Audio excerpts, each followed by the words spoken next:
this whole tilt thing here that I've been doing this past year, I got the idea from Bilu. I'm not kidding. Fighting? Are we gonna keep on dividing? Are we gonna keep on fighting? Are we gonna keep on dividing? Well, are we gonna keep on fighting? Are we gonna keep on dividing? Are we gonna keep on fighting? Are we gonna keep on dividing? Well, sound level. I might be performing some sort of circular logic fallacy, but honestly, I don't care. I mean, the math for the globe kind of helps us to even understand the globe even more.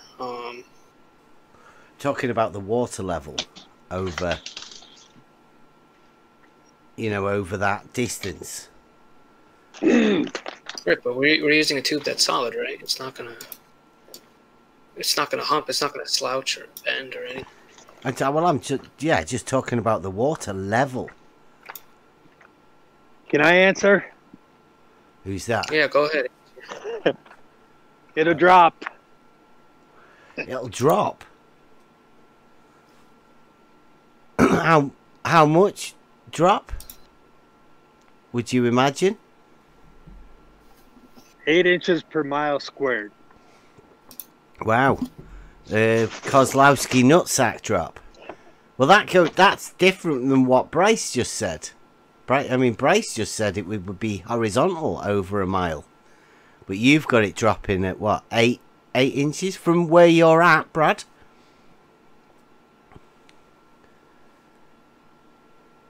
Oh, he's gone.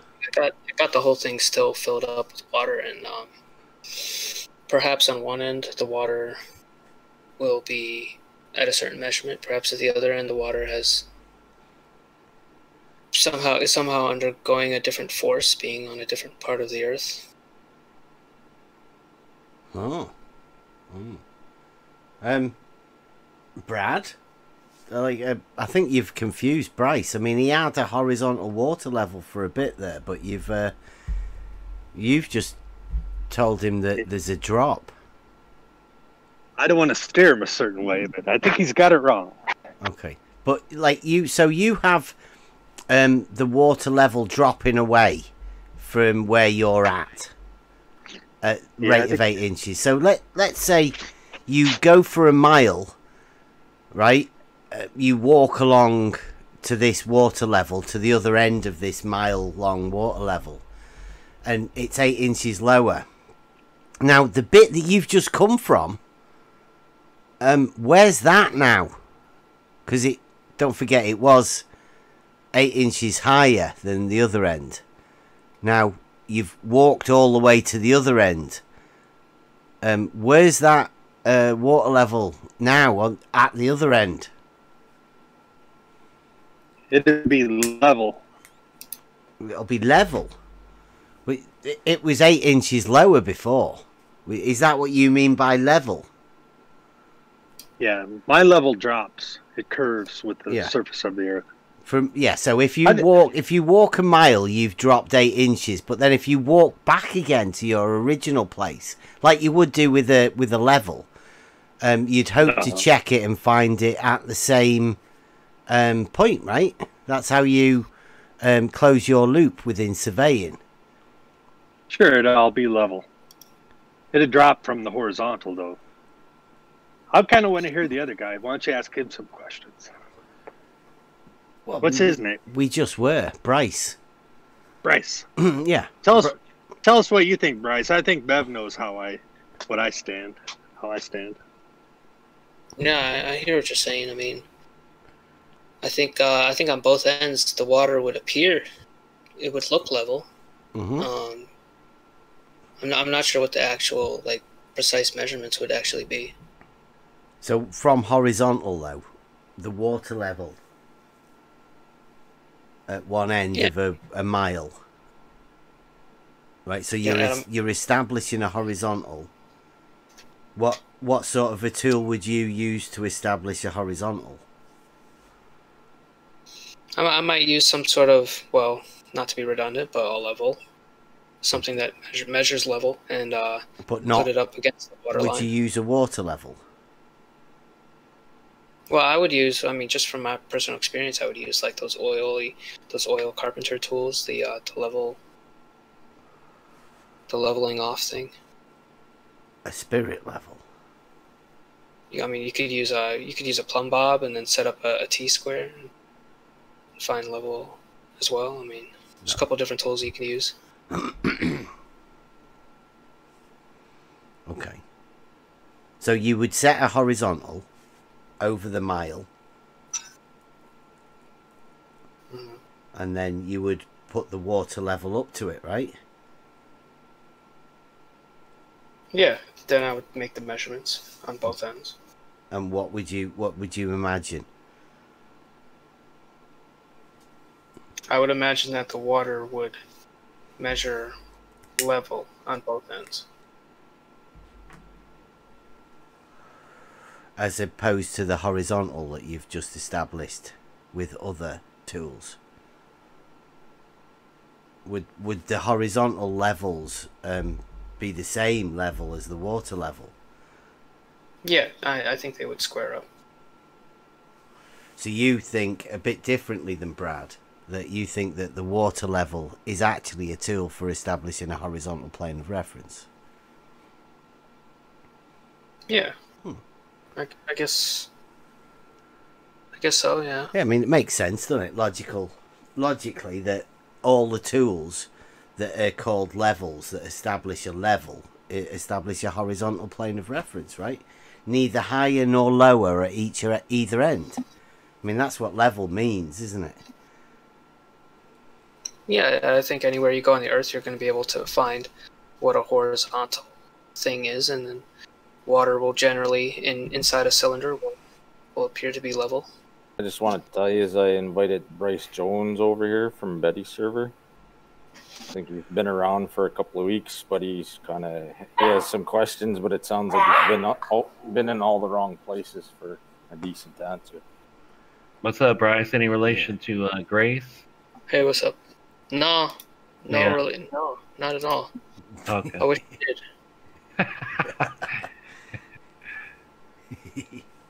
Yeah, What it's just pseudonym. are you standing on a ball right now? Yeah, I think I'm on a oblate spheroid. What's that based on? Based on some normie, basic bitch science, star observations, and the theory of gravity, which I think, kind of explains how we stick to the ball and how we have an atmosphere and tides and stuff like that. You sound like my friend Expo. You said stars and gravity? I just wanted to say real quick, too, just so you know, Bryce, a little bit of a disclaimer is it's not as harsh over here as 24/7. You won't get kicked for having a conversation.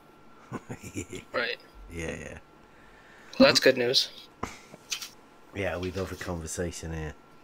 There's a lot of bitchy females in the other one. Yeah, we got one here. Really? And Christ Scott cooks. Campbell.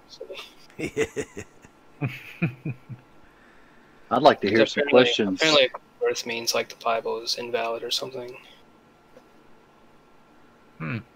That's the mental leap some of them make. Did you say stars and gravity, though? Or like your main things? Is that what you said? Yeah. So you're looking up instead of down. If I'm looking up, yeah. I mean, I'll argue about looking at horizontal as well. I like both. I think they both are fine. What about Of course, level? if the Earth is really a globe, then both arguments are perfectly valid. What about level? Yeah. What about looking at the ocean, or? Yeah. Like, Yeah. we have a saying here, right? Level is a straight line on a horizontal plane. Would you agree? Yeah, there's pretty good observations, pictures of people leveling, putting a straight line on the horizon and seeing a bulge for the ocean. Oh. I think that's, it's interesting. Helps to explain the globe Earth. You said a bulge on the horizon? Yeah. Oh, I've never seen that. I've seen a circumference around me, that could be mistaken for... Oh, so you're saying like the water humps up or something? Yeah, like it appears to be curving.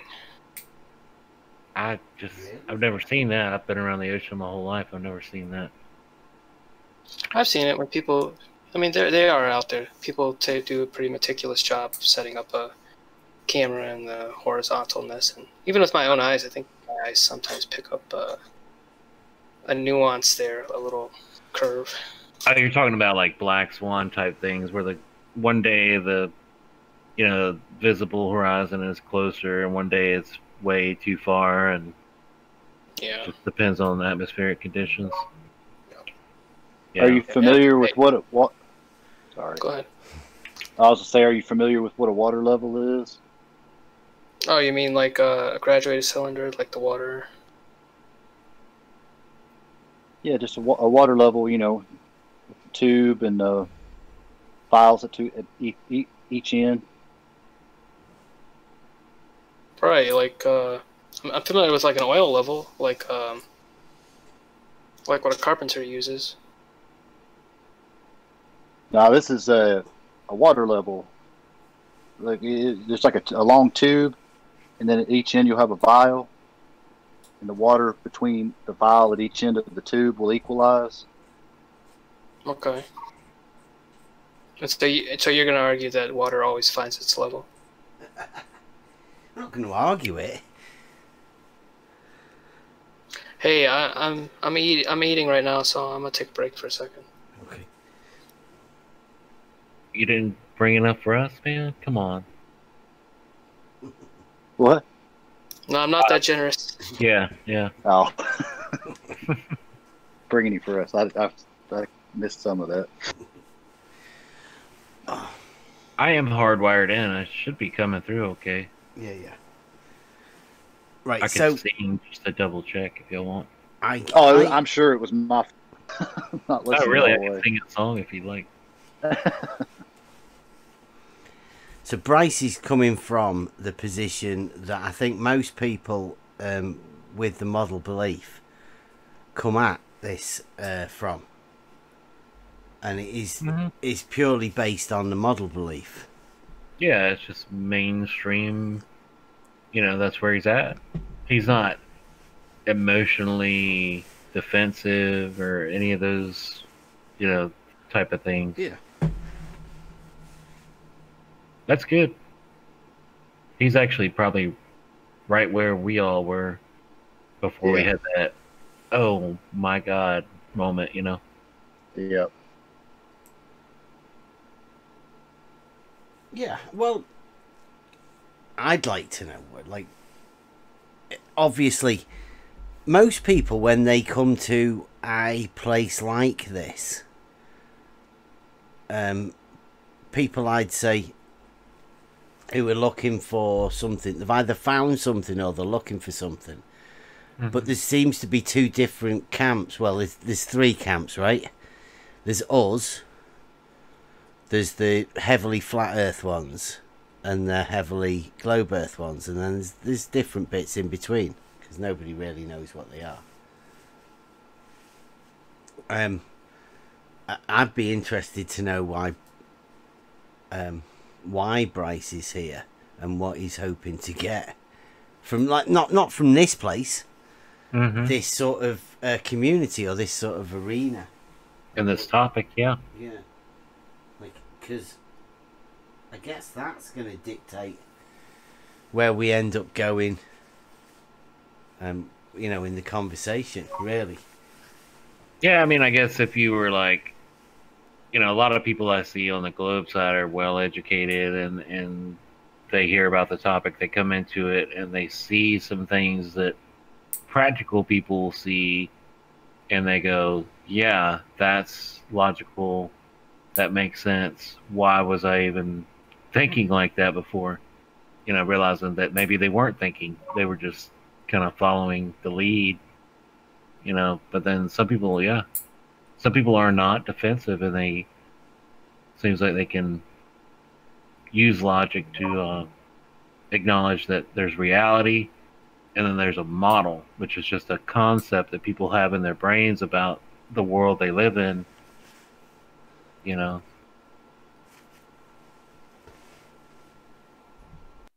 I thought you were about to talk or something, Buster. You unmuted.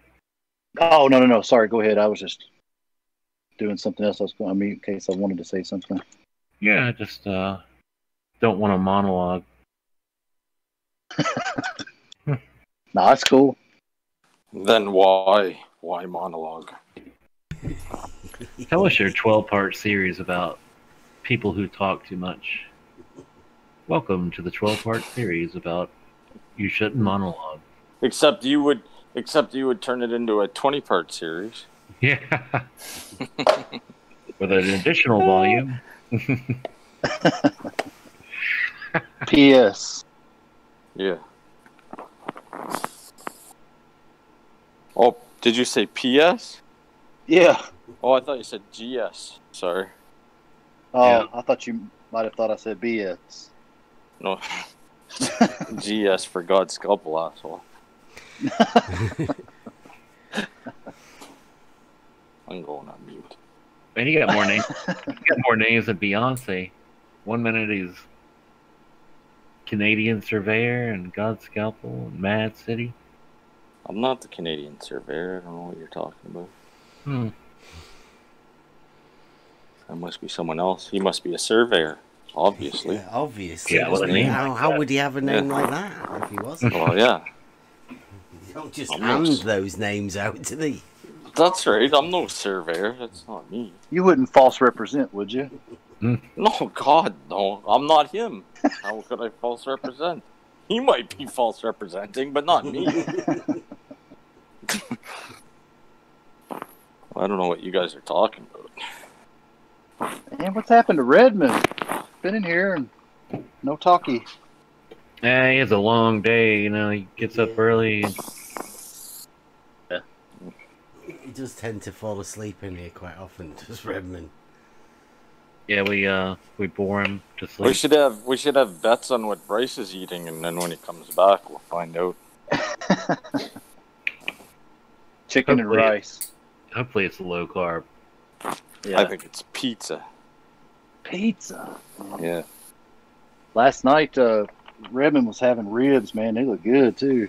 Ooh. They were good. You were over there creeping on Yeah. him too, or what? I was sitting on his couch wishing I was on your couch. That just sounds bad, dude.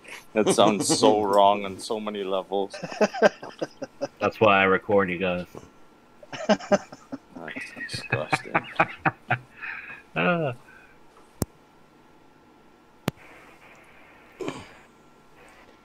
Don't scare Bryce off. Yeah, we'll end up What did I walk scaring into here? The YMCA? him. Yeah, YMCA. Let's all start singing to him.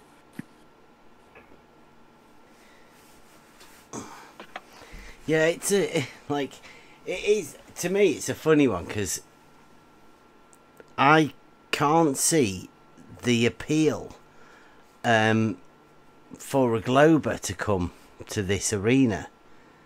Right? Is it like a model reinforcement thing, or is it a Ego You know, defense. yeah, definitely inquisitive, or like do you get triggered out there by somebody and then have to come in here to reinforce what you think? And I'm sort of guessing it depends on which sort of place you go to. I think that's a lower percentage of people when you get a good dose of the argument, logical argument. Yeah, I think some people spin off into that permanent globe head, angry, triggered, rumpus thing. You know, that's a very small percentage of people. I think and most people see it and go, "Huh, well, I'll be damned," and they turn around and walk away because it doesn't really matter to them either way for some weird reason. You know, oh, okay. Yeah, what You know, does that- it matter really anyway? What's it matter? I've said this before. That's like my dad. I went through some of this test, Bev's tests and stuff, and he's like, "Son, level's level, and I don't care. Why do you care?" I was like, "Matters to me." Yeah. But then I think there's But that group that like us that they go, "Oh my God, I've got to start making videos and telling the world, and you know, I've got to let everybody know that they're not on a ball. I mean, I enjoy am I wrong? I enjoy the conversation. Just to have the conversation. I've never been one for evangelism. Yeah, But, not like that. No, not like you know, I'm gonna beat you over the head. I'm gonna flat smack you. Just curious, did you say a group like you? Like are you like saying that you're so big you're a group, or what are you saying here? Who said a group like you? You did. You said a group like me goes out and evangelizes. Oh yeah, well, I'm not like 3 different people on Discord, but yeah, I guess you could say that. You're a pretty big deal. You're a group. Mr. Big Deal. Yeah. It's bugging. Anyway, Sorry. thanks for killing my train of thought. You're welcome. Anytime. I think I was pretty much done anyway. Yeah. I mean, there's that group of people who are like, oh my god, this is logical. This makes sense. I've got to tell my friends and family, and oh my god, they are all like, shut up, you're an idiot, we're on a ball, what the heck. It's funny the resistance you get. Chemo was talking about that one day. He's like, man, when I realized that I wasn't on a globe, I thought that I could go and tell people and they'd be like, wow, thank you for telling me, But he soon found out that it was like, shut up, I want to kill you. Don't I live on a ball. tell me that shit. You crazy. Yeah. Oh, you're not a flat earther now, are you? Yeah, that's what you That's get. worse doing that's worse than living in an atheist household and telling them you found God. Yeah, it's about the same, right? Yeah. That's funny because it's a deep-seated psychosis when you can say, hey, do you think ghosts are real? Yeah, maybe. Hey, do you think Bigfoot's real? Yeah, maybe. Hey, do you think aliens are real? Yeah, maybe. Hey, do you think that the earth is flat? Oh my god! Yeah, I hate you. I'm You're so gonna kill stupid. you. You're an idiot. Yeah. Get You're out like, of my whoa, house. whoa, what was that buried down in there? What did they put down inside of your brain to trigger you like that? You should stop saying the earth is flat. Just exchange that last sentence for level is horizontal. Right? Yeah. It's just a topic, though. Yeah. But that one, like, if you end it with the earth is flat, then that's like obviously a ridiculous statement. But if you end it with level being horizontal, everyone knows that. But like the implications once they follow it on, Right. they end up at the same place anyway. I think you just told Bryce your end game now, Bev. Well, he's already said that level's horizontal. He's already halfway there, right? Just got to get him the rest of the He way. may not have realised it, but He doesn't realize the shit he stepped in. After he's done eating his pizza, you'll let him know. Pizza? A flat pizza? He's probably sitting there drinking a bowl of soup, and he's leaning it back and forth, and he's seeing how it maintains a horizontal plane. Well, I was listening to him over at Betty's talk a bit, and he's like, he hasn't seen proof of the dome or the wall, the ice wall. Forget all that. And I'm like, these are all straw men. Like, that's not even, that has nothing to do with it, really. You got to start with your basics and figure out. There's the dome, what do you call it, snow globe crowd, and then there's the Infinite Earth Plane Pond. Society. Pac-Man. Yeah, you can go on to that, right? Once you start off here, this is like the basic, grounds it, right? This is the basics. Once you've got the basics sorted, you can go off and do all of that shit. Right? That's all, like, that's definitely your own work, that. Speculation. Yeah. Yeah, it's all speculation. Facts. Like the outer ponder, the earth pond thing. But makes sense. You got a shoreline, and you got islands, and you got water. But to start with those questions, you didn't start in the right with the right questions, right? You started way too advanced. Yeah, you miss the basics. Yeah, and if you're looking for those proofs to somehow prove to you the shape, then you've already lost. You'll never get it. You won't get firm understanding that way. Well, if you want to know the shape of the Earth, you measure the shape of the Earth. You don't look at stars, and you don't just believe that there's some force called gravity, when in reality, gravitas is just weight and heaviness, and things fall down. You know, you don't believe in that magical glue gravity. And you don't look at the stars to try to determine the shape of the ground. You measure the shape of the Earth, you know, through surveying. It's all been Right. measured. I've always said that if someone came to your house to put new flooring down and they started measuring your ceiling, Mm-hmm. are you gonna use them, or are you gonna say they're fucked, man? Why are they looking at my ceiling to put new flooring down? Right? Yeah, you Same might. idea. Yeah, you might wonder, like, you okay there, bud? Yeah, why are you staring at the ceiling with your measuring tape? Are we gonna work on the floor today, or are you planning on painting the ceiling? I didn't ask Yeah. for that, but I don't know guess what you you're could. smoking, man, but if you got any extra, you know, that's cool. That's right. Yeah. But that's what, you know, people can see the sky. Look, I can walk outside and see the whole sky, what I think is the whole sky. But I'm not a pilot. I can't see the ground.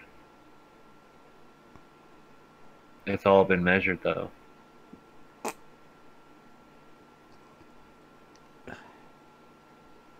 You're sir.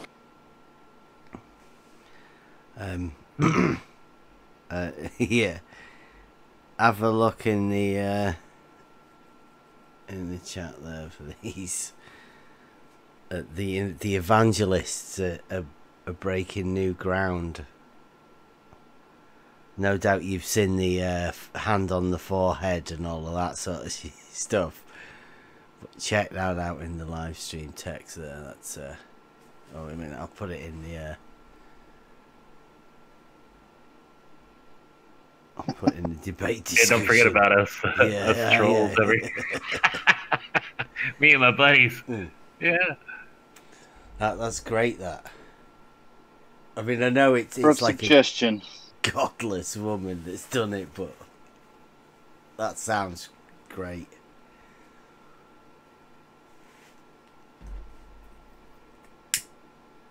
There's got to be some sort of a form of hypnotism.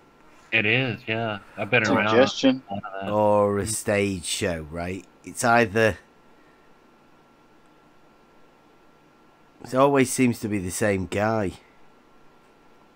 Yeah. I went to those places growing up. Oh, is that Suggestion. Rodney? Is that Rodney Howard Brown? Looks like I don't it. know who the guy was. You know, it's actually, I think it's a supernatural force, honestly, if you believe in that. Nah, I think it's more suggestion.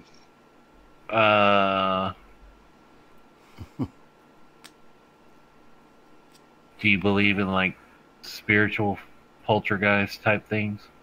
Ghosts or anything? I don't know. I've never seen for myself. I've heard a lot of stories. Had a buddy, Yeah. man. But I mean, I grew up in those churches. Yeah, yeah. And Me, I've seen It's- some crazy shit in Africa and some churches and stuff. I've seen Still- people healed underneath my own hand. I've seen people healed. But, you know, there's a lot of con men, a lot of crazy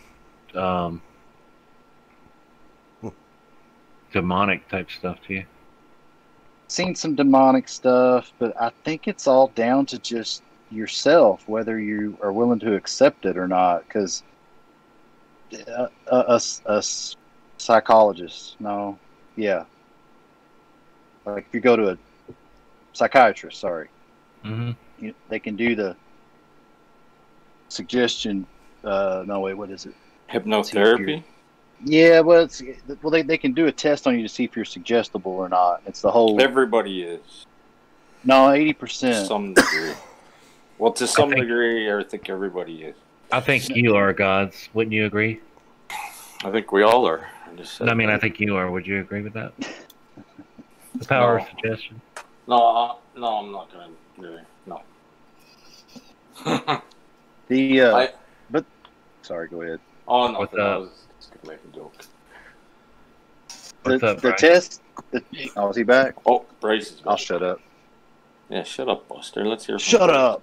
What kind of Shut pizza your did you mouth eat, when you're Bryce? talking to me. What kind of pizza did you eat, Bryce?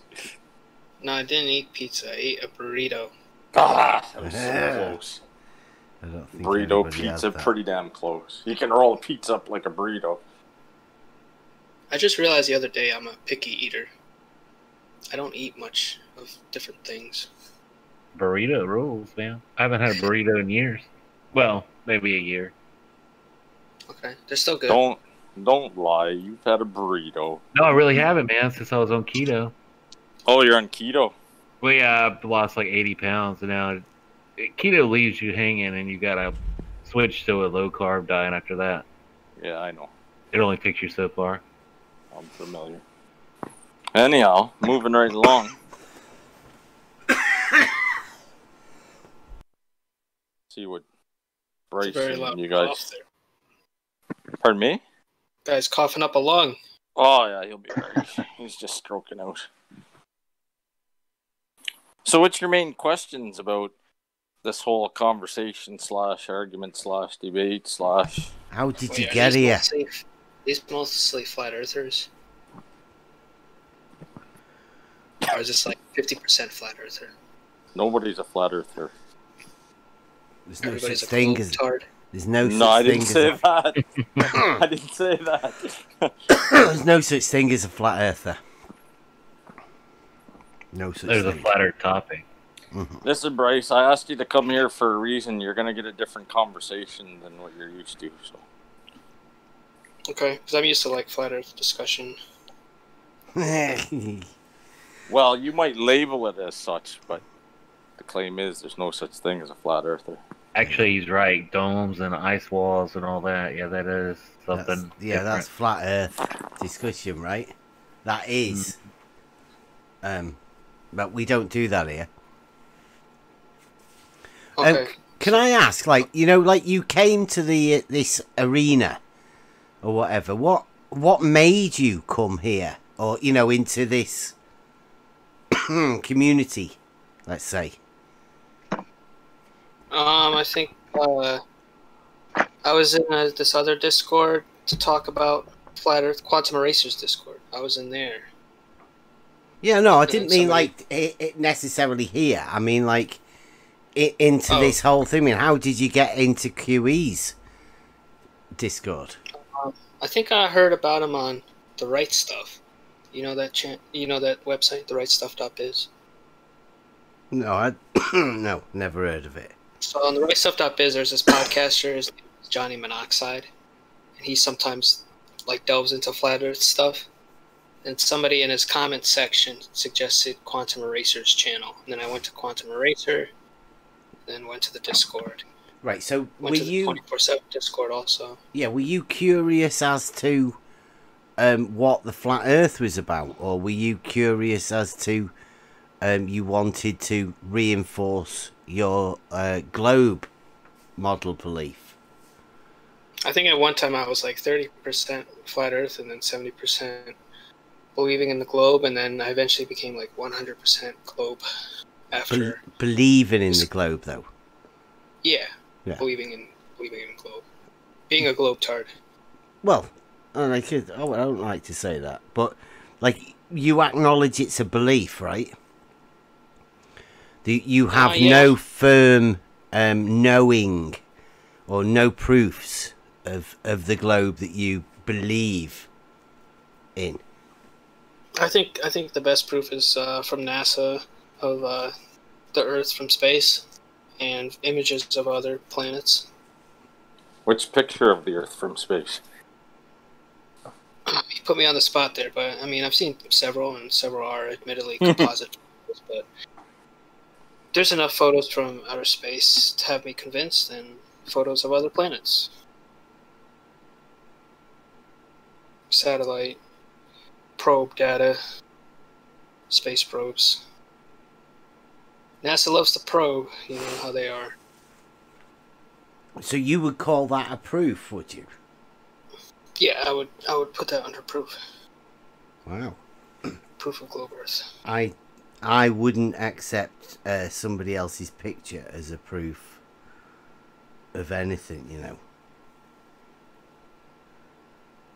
I mean, yeah, I think these are the best photographic proof of either globe or flat Earth that we have in existence, because there's really nothing producing image of a flat Earth. What? Yeah. Well, there's no... Well, I mean, there is images, isn't there?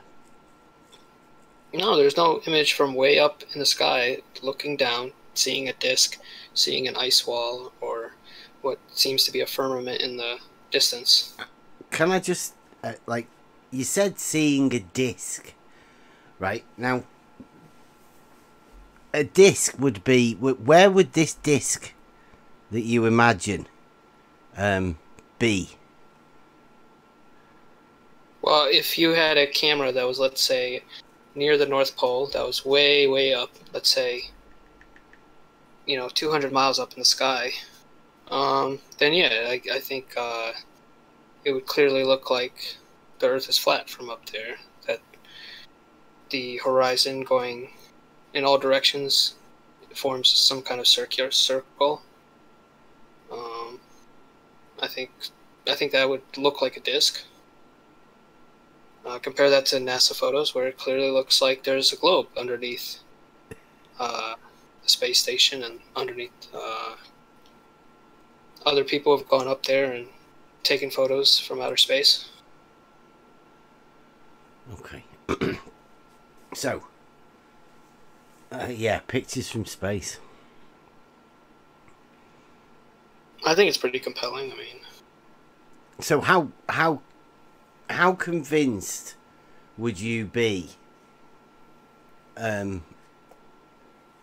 if I was to say to you that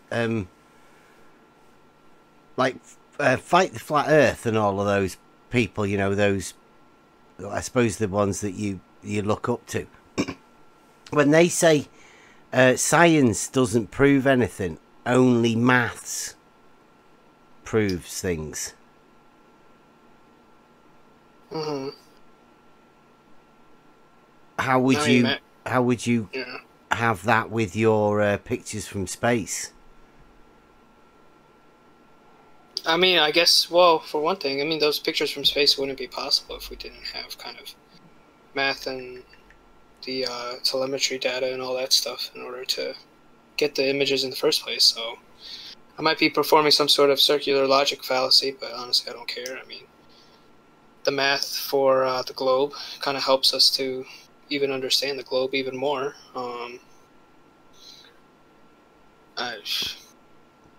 Okay. I don't know if that's just your question, but yeah, like, so your pictures. we have pictures of the sun too. Like, we have just. I can sun, take a which picture is, of the sun. Yeah. What, 80 million miles away? I don't know how you measure a distance to something in the sky. I personally don't think it's possible. The mechanics behind what you assume. Speed that the Earth is revolving, and the amount of time it takes for a solar year to happen. It's just kind of... The amount of time it takes for a solar year to happen. Would that be a year?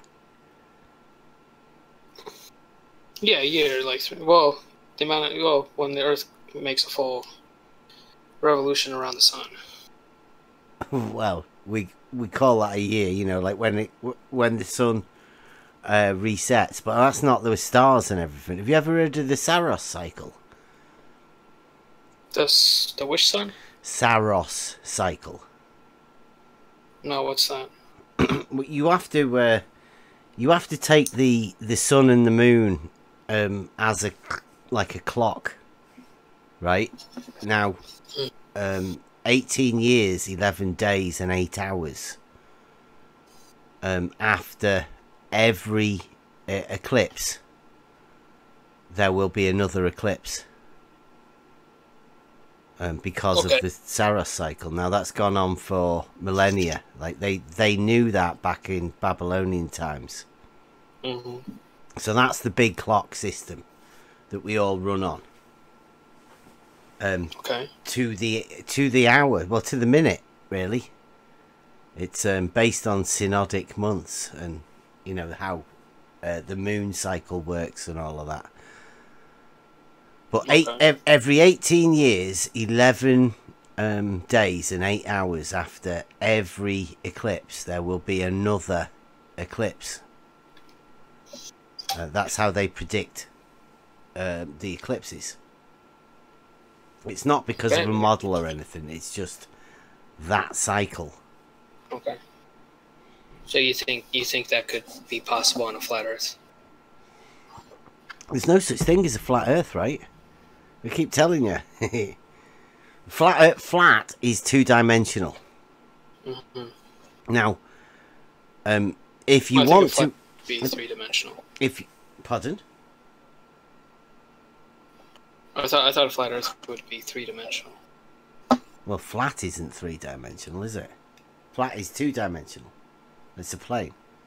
Well, anything in the physical reality is all three-dimensional. Yeah. Okay. Yeah. So, a flat Earth is ridiculous because we know we can see 3 dimensions. They've got hills and valleys. There's up and down. There's elevation changes, right? Yep. All kinds of stuff. Yeah. So that negates flat Earth. Flat Earth as a concept is ridiculous. Hello. Hello. So you're with us with that? Hello? Flat Earth is a ridiculous concept.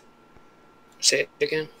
I said flat Earth is a ridiculous concept.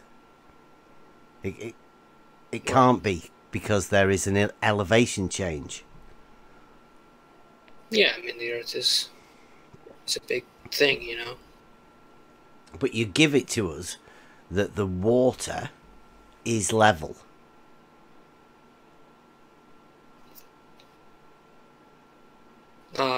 Where's the water level? What have you ever heard of water level? You've heard of You've heard of level. Yeah. Yeah. Right. So you've like if you fill a bath up, the water evens itself out. It's called a level, right? Mm-hmm. Now that level, I say, is horizontal. It's perpendicular to the vertical, which makes it horizontal. Would you agree that the level is horizontal? Like, you know, all tools that establish that are called levels, they establish a horizontal plane of reference. Yes. Okay. Now, a water level, have you ever seen one? Yeah, I'm looking at one right now. Okay, so it's just a tube, right? Mm-hmm. Now, how long... Are you looking at the tool of a water level? Does it say how long you can make it? Yeah, maybe like a few feet. A few feet? Well, they come usually with a 10-metre hose. Okay. But I've got a 100-metre hose. Okay. So I've got I've got a water level that's 100 meters long. Now, do you suppose? I mean, when the water you fill it up, the water would level out, wouldn't it? It would be even. It would equalize over that pipe. If it was put in the correct position, or if it's not put in the correct position, it'd pour out one end or the other. Yeah, it's got to be horizontal, I guess. Yeah. So then, imagine you make that tube, the water level, a mile long. would you? The water would definitely equal out, wouldn't it? At either end. I would think so, yeah. Yeah. And would that be horizontal then, one they evened out? Yeah, although, I mean, this experiment's getting far more difficult the longer out it goes, right? Really? It's just a water Well, as far level, as to right? make things cerebus paribus, I mean, it's gonna require more and more resources the longer and longer you drag this thing up. Yeah. Well, let's go 27 miles with a water level. What would you say to that? Would you reckon that water level would be horizontal? Well, at that point, I don't know. I mean, I don't know at that point. Well, if we had like totally stiff tube, like that was like 100% stiff, I mean, the water would appear to be level on both sides, but I don't know if the water levels are. I don't know, to be honest. Would you expect it to have a drop from the point you're at, or like a hump in the middle? I would expect the tube to be still very solid and straight. Talking about the water level over, over that distance. Right, but we're using a tube that's solid, right? It's not gonna hump. It's not gonna slouch or bend or anything. Well, I'm just talking about the water level. Can I answer? Who's that? Yeah, go ahead. It'll drop. It'll drop. How much drop? Would you imagine? 8 inches per mile squared. Wow. Kozlowski nutsack drop. Well, that's different than what Bryce just said. Bryce just said it would be horizontal over a mile. But you've got it dropping at what, 8 inches from where you're at, Brad?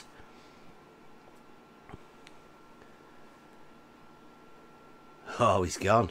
I got the whole thing still filled up with water, and perhaps on one end the water will be at a certain measurement. Perhaps at the other end the water is somehow undergoing a different force, being on a different part of the earth. Oh. Brad? I think you've confused Bryce. I mean, he had a horizontal water level for a bit there, but you've just told him that there's a drop. I don't want to steer him a certain way, but I think he's got it wrong. Okay, but so you have the water level dropping away from where you're at rate of 8 inches. So let's say you go for a mile, right? You walk along to this water level, to the other end of this mile-long water level, and it's 8 inches lower. Now, the bit that you've just come from, where's that now? Because don't forget, it was 8 inches higher than the other end. Now, you've walked all the way to the other end. Where's that water level now at the other end? It'll be level. It'll be level. It was 8 inches lower before. Is that what you mean by level? Yeah, my level drops. It curves with the surface of the earth. So if you walk a mile, you've dropped 8 inches. But then if you walk back again to your original place, like you would do with a level, you'd hope to check it and find it at the same point, right? That's how you close your loop within surveying. Sure, it'll all be level. It'll drop from the horizontal, though. I kind of want to hear the other guy. Why don't you ask him some questions? Well, what's his name? We just were Bryce. Bryce. Yeah. Tell us what you think, Bryce. I think Bev knows how I stand. Yeah, I hear what you're saying. I mean, I think on both ends the water would appear, it would look level. Mm-hmm. I'm not sure what the actual like precise measurements would actually be. So from horizontal though, the water level at one end Yeah. of a mile, right? So Yeah, you're establishing a horizontal. What sort of a tool would you use to establish a horizontal?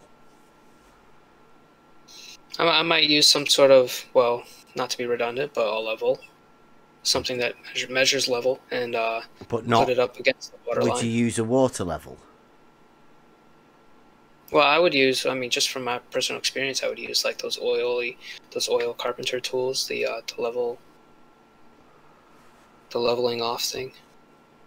A spirit level. I mean, you could use a plumb bob and then set up a T-square and find level as well. I mean, there's a couple different tools you can use. Okay. So you would set a horizontal over the mile, and then you would put the water level up to it, right? Yeah. Then I would make the measurements on both ends. And what would you imagine? I would imagine that the water would measure level on both ends. As opposed to the horizontal that you've just established with other tools. Would the horizontal levels be the same level as the water level?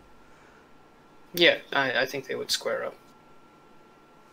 So you think a bit differently than Brad, that you think that the water level is actually a tool for establishing a horizontal plane of reference? Yeah. I guess so, yeah. Yeah, I mean, it makes sense, doesn't it? Logically, that all the tools that are called levels that establish a level establish a horizontal plane of reference, right? Neither higher nor lower at either end. I mean, that's what level means, isn't it? Yeah, I think anywhere you go on the Earth, you're going to be able to find what a horizontal thing is, and then water will generally, inside a cylinder, will appear to be level. What about, like, if you had a big trough of water? Something like the size of an ocean or something? Well, no. So, like, imagine something like, I don't know.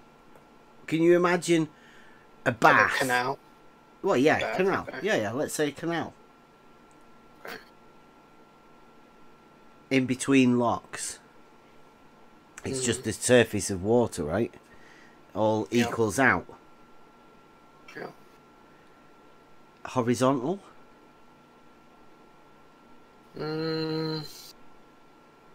I think at around 5 miles, it will become obvious that there's some sort of curve in the water. In other words, Really? yes. A curve. Yep. So,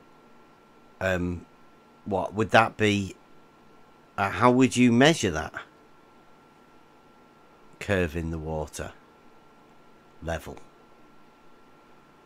How would you imagine you? I would use probably a really advanced tool, like some sort of a laser. Wow. Over what? Lasers are very, very bad over water. Well, I would set up a lot of lasers, so we're not really making measurements over a large distance. Okay. Do you know anything about surveying or anything? Have you ever done any of that? No, I never done surveying. No. The most accurate one for establishing a horizontal frame of reference is an auto level. Okay. And that's like an optical thing that they use for like a differential leveling type technique. I mean, you just you take vertical measurement readings on a staff. Mhm. Now, like Brad said earlier, he said that the rate that he imagines that the water drops from where he is 8 inches per mile squared. So with these surveying tools that establish horizontals, do you how accurate do you reckon they are? You know, with the professional surveyors. I would reckon that they don't really have any error in them. Okay, but they would establish a horizontal plane of reference, right? These tools. Now, I've got an auto level myself here, and it says the accuracy is 1 millimeter per 1 kilometer double run, which means you go out 1 kilometer. Yeah, it's very accurate. And you come back 1 kilometer. That's the double, right? And if the instrument is accurate to 1 millimeter over that distance, right? Yeah, it's pretty accurate. Yeah.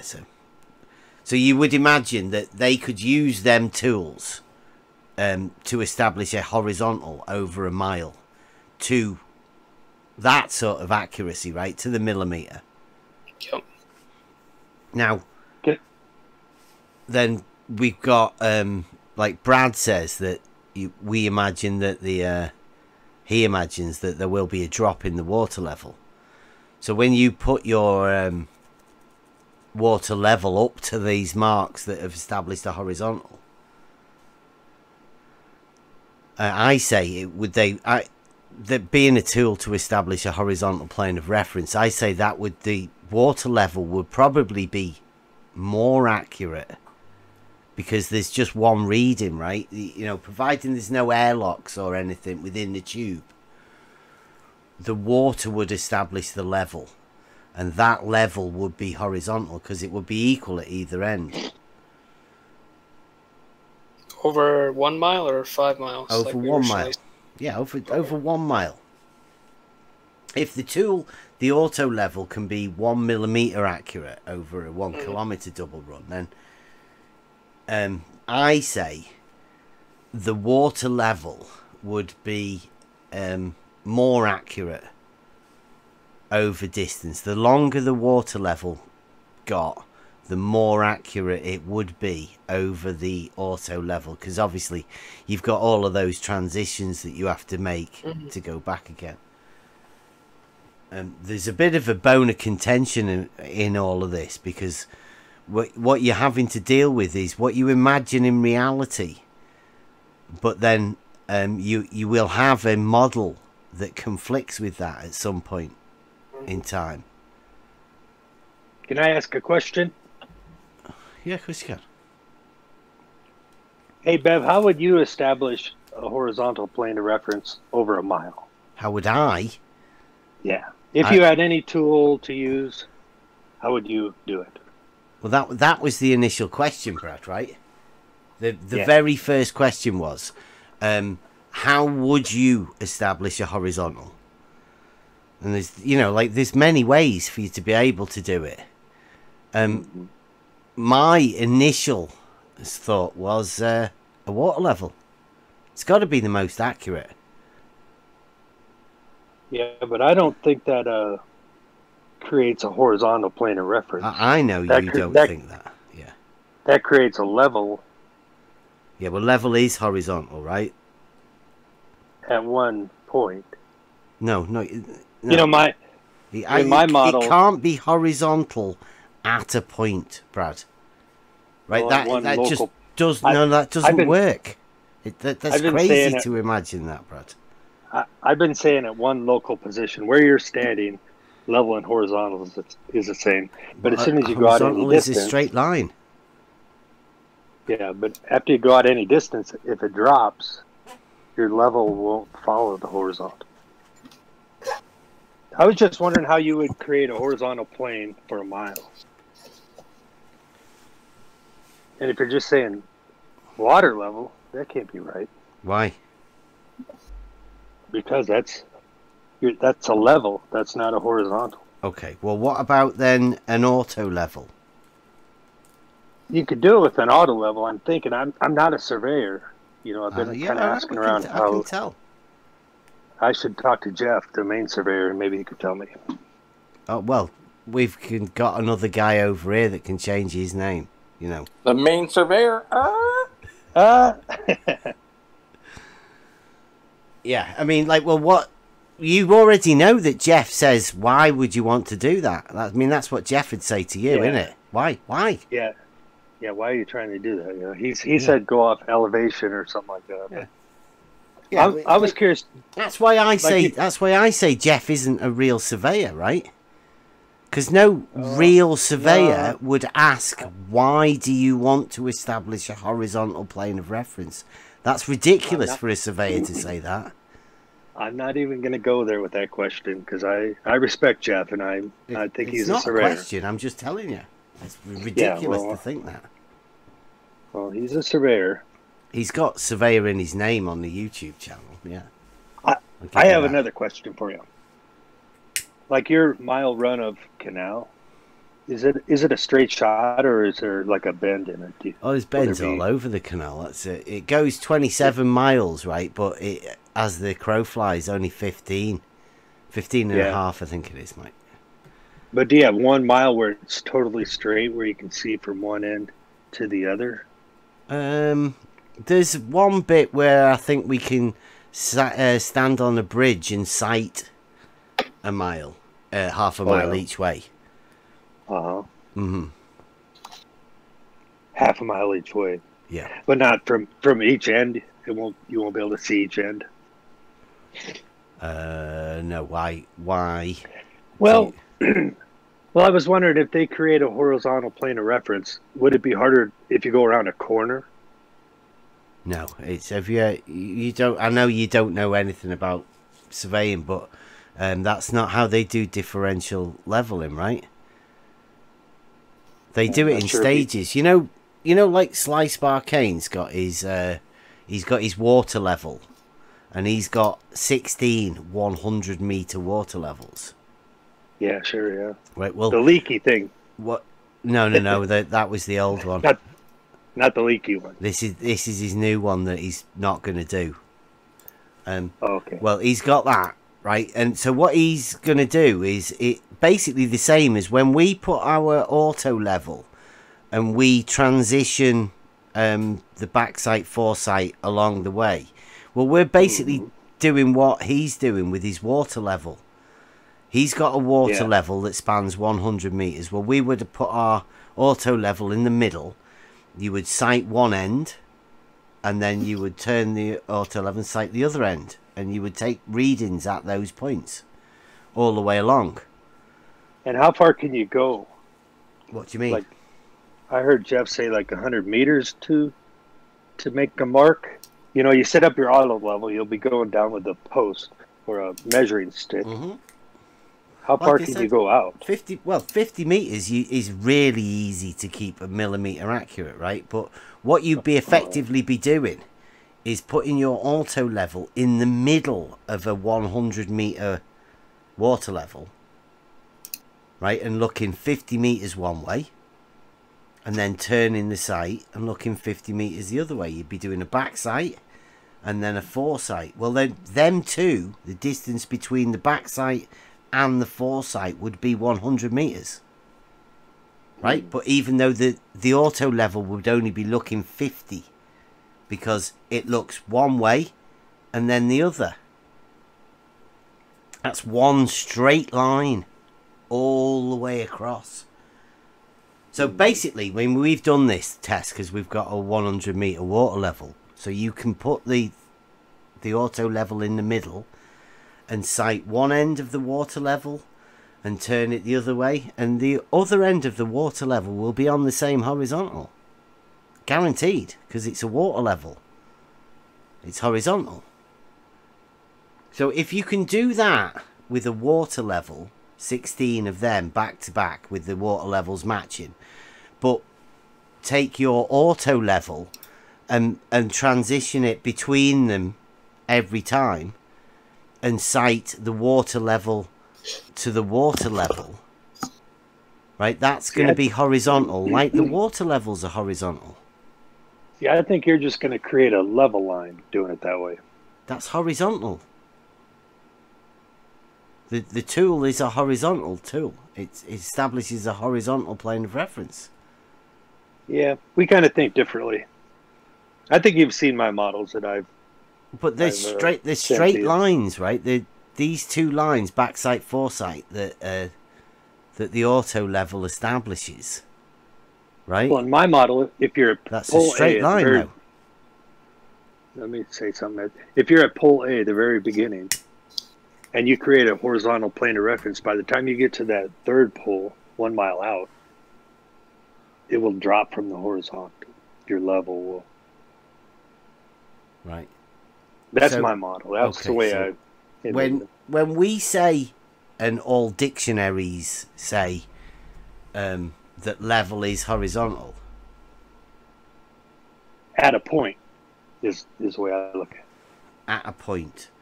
Right, well, can you explain to me how you can have a horizontal at a point? Because a horizontal is a line, a straight line, and a straight line... Like I've been saying lately. Go on. I've been saying at one local position instead of one point. All right. You know, because it's kind of hard to have it at one point. You know, if you look at the definition of point, how are you going to have it at one point? But one local position where you're standing, level and horizontal at the point that you're standing. That horizontal is a straight line then, right? Yeah. Okay. Now, and how long is that horizontal? That horizontal plane could go forever, but if you're on a sphere, the surface of the ground will drop away from that horizontal plane of reference. The horizontal plane of reference would go out into space if you go far enough. Okay. And the sphere or the globe would drop away. Brad,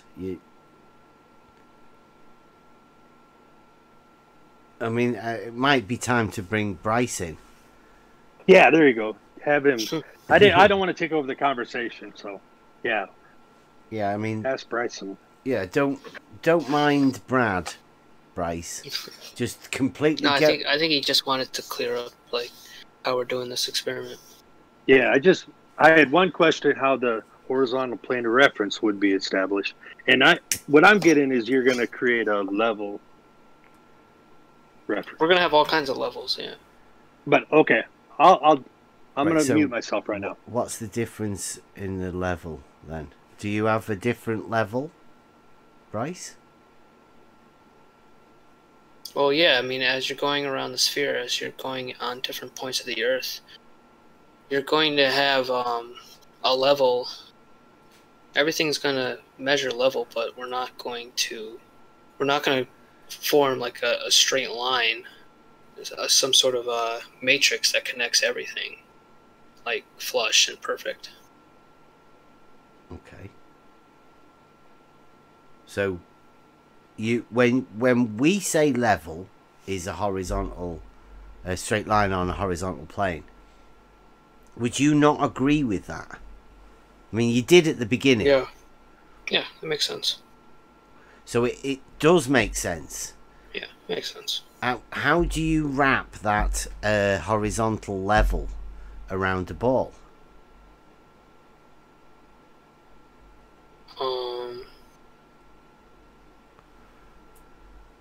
I guess it just kind of. I don't know. I guess. Well, this is where calculus comes in. You know, at every instantaneous point, there's a level. But we still can make a curve out of a horizontal straight line. Yeah, I mean, we have levels. Again, we haven't really merged your surveying tool that finds a level with the actual surface water. The actual water. One of them is horizontal. Theoretical canal. Yeah. Yeah, the canal isn't theoretical. It is a real thing. Well, we haven't yet run this experiment where we take the water on the canal, the water level measurements on the canal, and merge that with your laser. With it's an auto level. It's just an optical. You just look through it. It's just a scope. Wait, are we using an auto level or are we using the canal? We're using okay. we're using as many as you want. Yeah. The canal. We have the canal and we have the auto level. Yep. Right. And the theodolite. And we haven't yet proven that the auto level will be flush with the canal water. We haven't yet shown that. Okay. You keep saying it's an experiment as well, right? And you say we haven't proven. What have we not proven? In your mind. Okay, we still don't know under what scenario would the water on the canal be flush and level with your auto level. Under what conditions would that happen?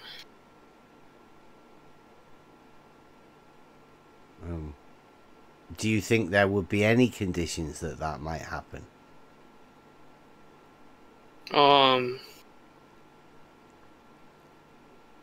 Yeah, I mean, under a condition that the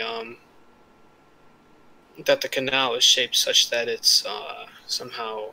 No, I don't think so. I don't think it would. I can't imagine how that would happen. What? How? Not on the Earth. How the water level would end up being horizontal. With your auto level. No. Yeah. Would it surprise you? You know, like when you said you saw earlier a water level. You said you were looking at one.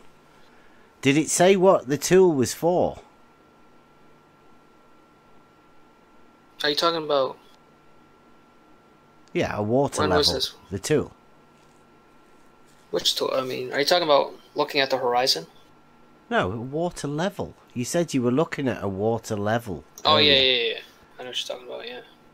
Do you know what you're talking? And like a lot of people say that they do know what we're talking about, and they don't really. Yeah, I know what you're talking about. They end up making themselves look like a bit of a fool later on, when they end up saying that they were actually thinking about a spirit level. No, I never even heard of a spirit level. Okay. Is that a Spirit Airlines level? A Spirit Airlines level, yeah. I don't know. Can you? Yeah. A little flat Earth humor. Spirit level. Yeah. I know what a spirit level is now. Yeah. Right. So do you know what a water level is? Yeah, I know what a water level is. Can you describe it? Yeah. Please. It's like a tube, and then on each side of the tube you got your cylinder that shows. Appears that the water is level on each side of the cylinder. Right. Well, it would be, wouldn't it? Yeah. In theory, it would equalize out, so it was the same level on each side, because that's what water does, right? Yeah. Yeah. So if it was too high at one end, it would pour out of the other end, wouldn't it? Yeah, it would be kind of absurd.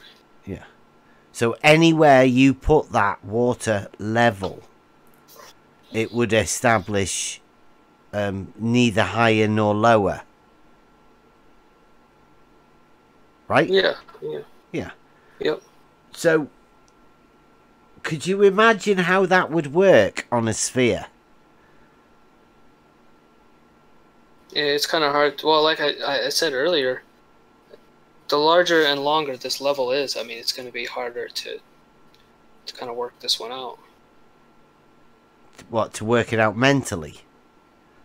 Well, certainly mentally, and then physically. Doing it in reality would be, at some point, impossible. If you know it says horizontal, right? The water level doesn't equal out. It equals out, so it's at the same level at either end of the water, right? Neither higher nor lower at each end. So you know that if that was a ball or a hill, right? You wouldn't be able to do it, would you?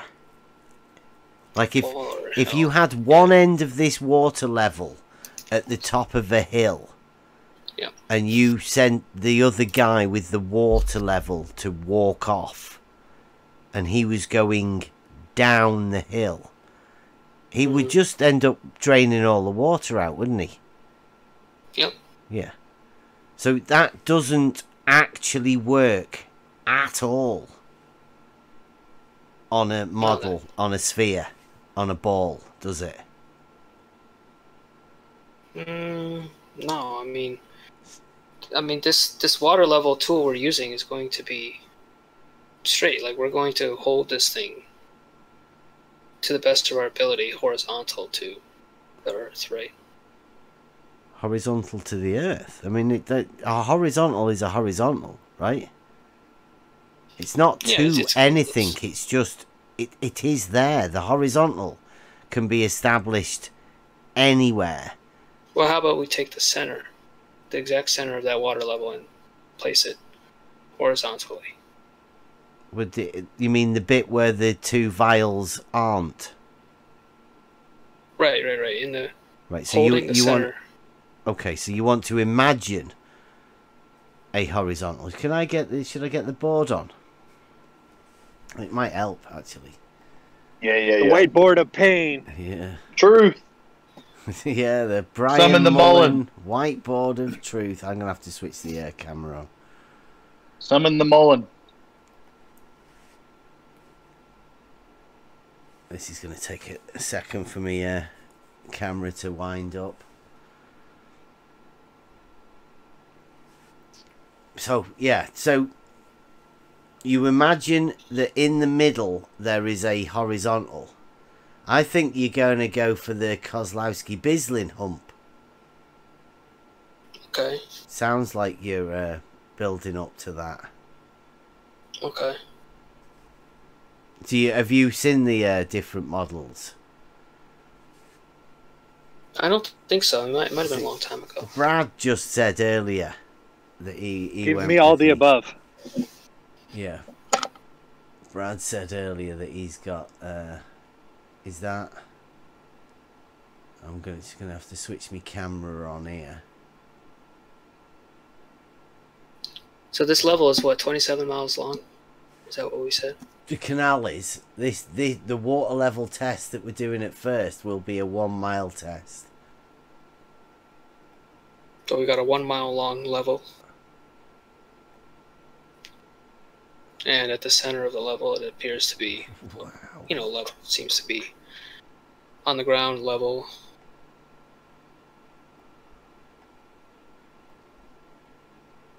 Hello? Hello. Yeah, I don't know what's going on with my camera there. It's messing about.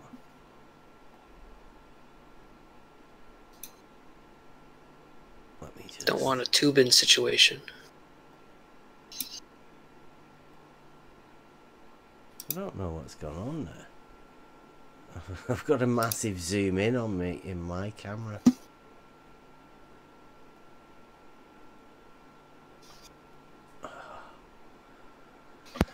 Just give us a second.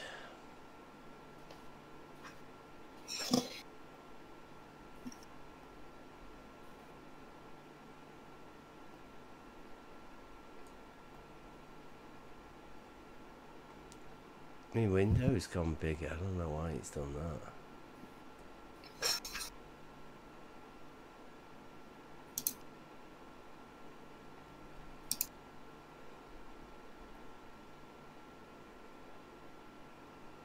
Okie dokie.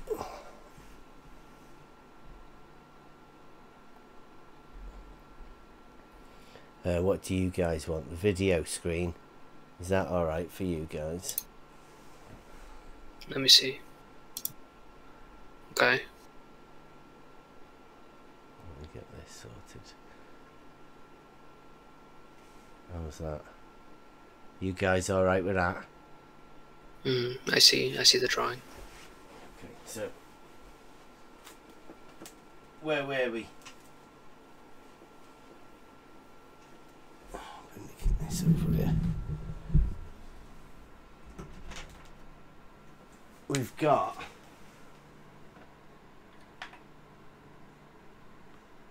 a water level and a water level. See that? Yep. Water level, water level. What did you say you wanted? So let's make sure the center. Make sure the center is level. The center's level, right? So across here, just here, yeah, we're going to establish like that vertical, horizontal, 90 degrees, right in the center. Yeah. Okay.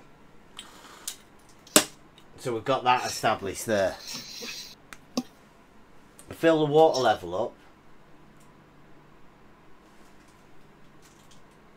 The water levels up, fills up.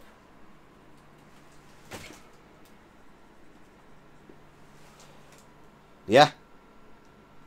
Equalizes out at either end. You say in the middle you want a horizontal. What is the use of the horizontal in the middle? Because we've got a one there and one there. Well, at first you said, like, imagine if the level was done down a hill. So I'm making sure we're not doing that. We're kind of holding this thing on a... That's trying to establish, like, a Cerebus Paribus situation. That's why we went to the side of a canal. Because, I mean, if you want to establish it for a mile, it's pretty hard to find a bit of land that doesn't deviate, right? Up or down. You want it to be stable. You're going to use the water to try to... No, we're going to use the towpath to be able to say, you know, that it's not going to go up or down tremendously, right? It is as level as you could ever get, really.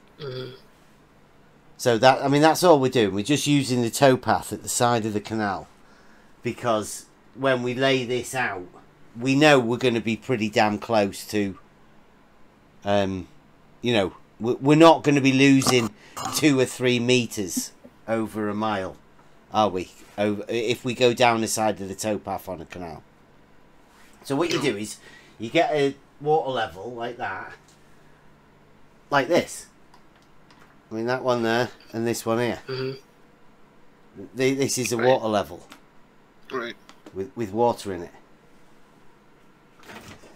Actual, real water level. So one of them, but you just have a mile tube instead of 3 meters or whatever.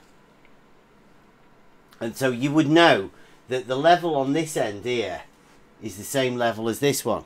Neither higher nor lower. Otherwise the water would fall out. No matter how long it is. So I say that's horizontal. But I guess, like you and Brad has this. Brad over a mile. So if we say this distance here is 32 inches, right? So if we say the scale for this is 1 mile equals 32 inches, right? So the scale across this way is 1 mile 32 inches. We're going to have the scale, this one, vertical scale, as being realistic, right? 1-to-1 scale. In fact, we could go even more than that, but let's go 1-to-1. Now, over the mile, we say that to that would be horizontal. Would you agree with that? Yeah, it's... Can I say something? Well, yeah. Can I say something? Yeah. If we're on a flat plane, then yes, it would be level and horizontal. Okay. How come you didn't let him answer, Brad? That's nice. That's Who nice, did? that, Brad. Yeah, yeah. if we're on a flat plane, it would be level and horizontal. But Okay. do we live on a flat plane? Well, okay. Well, I'm just saying. I'd say this is a tool for establishing horizontal. Bryce also said horizontal. I mean, it is a tool for establishing horizontal. But you would say, like I've just said, 1 mile is 32 inches. Bryce, sorry. I definitely don't want to get you confused. Bryce, sorry about that. Because the scale on here is 1-to-1 on the vertical, would you be all right at saying that would be the right level, Bryce? I mean, yeah, we're going to be able to find level on both ends. Yeah. Okay, now, Brad, it's about time you come back in. Would you say that this is horizontal? Or what would... I mean, because this is horizontal... I'd say it's level. Yeah. Right, yeah, but I would say that's level. Yeah, this is vertical at the centre point. And so this horizontal here, that goes across here, from here, would be at the same... This horizontal is the same as the horizontal as this one. That's parallel. What Bryce said at the beginning. Right? The actual horizontal line across there is parallel to this one.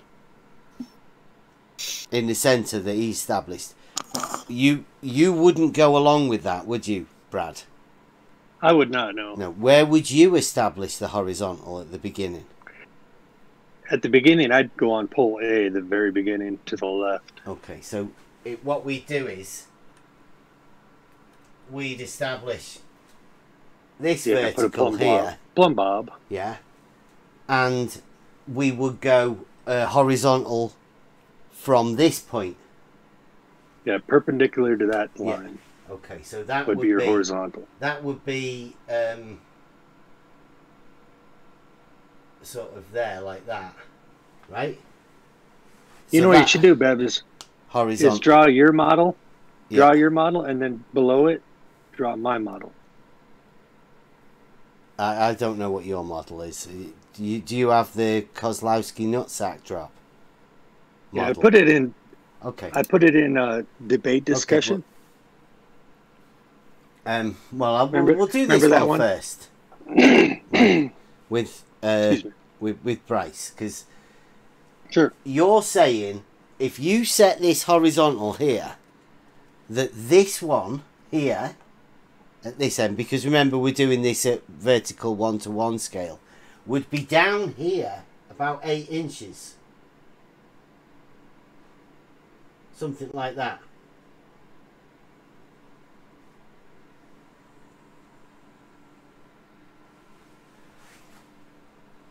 Because this would be the horizontal across there like that, right? I agree. Right. So this would be down here, the water level from that horizontal.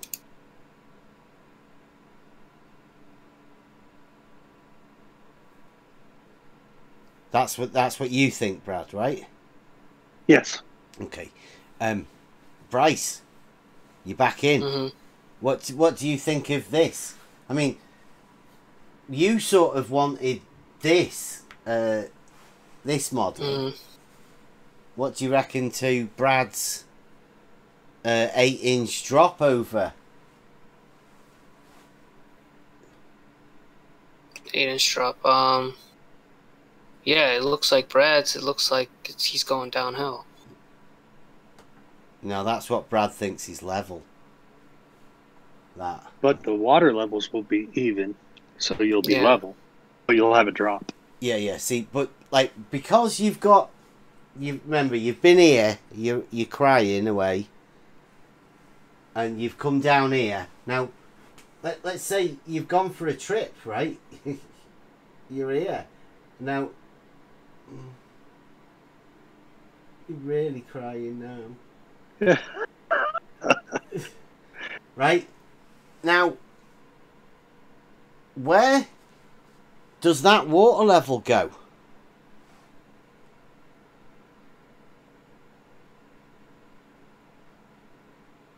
What do you mean? Where does it go? It's here. Look. Mm-hmm. Won't go anywhere. It's attached to a pole, right? Yeah, but that looks higher. That's not what water level does on your model, is it? Oh yeah, that's what it does. What, it goes back up again? Or does, because you've come down here, does this one now have to be down here, like that? No. You don't do that. Well, that's down about 8 inches from here, from this horizontal, like this guy shooting his horizontal over there. You've got a drop, right? It doesn't work that way. You just walk back to where you began. You go back up again then, surely. Back up again. Up, down, whatever you want to call it, yeah. What do you mean, yeah? You go to the beginning point. Yeah, but you've dropped. You don't go back down. You don't drop back down. You do from your horizontal. From the horizontal, drop down. No, not. You're just making a mess now. No, you don't do that. No, you don't. No. It's a fallacy. If you were to walk back, you'd walk right back to pole A. You call it uphill, whatever. No, it would be horizontal. This is the it's model. Around a curve. This is the horizontal model. The model that Bryce had at the beginning. The realistic model is this one. Right, this one, everybody that's seen this model, even you just now, no. It's ridiculous. It drops. You don't drops. You don't drop. You don't drop every time. Not like a staircase. You must do. That's your model. If you were to walk back, to pole A, you'd go to the same point. You go up. Same spot. You go up. You wouldn't drop down. You've dropped down to get here. 8 inches. You go around the curve. You go around the curve. Sure. Right, it's amazing, Brad, you're doing this to justify yourself. Justify a model. I think we can all agree. It's not that hard, really. You're making it more confusing. This is ridiculous. Absolutely yeah, that's ridiculous. Get rid of that. Yeah, you do not do that. I mean, imagine who could if you were to go think of that? If you were to go back, you just go back to where you started. Absolutely ridiculous. Well, you can't drop then. Sure you can. No, you can't. Because if you drop, you end up lower. So to go back, you would have to go up.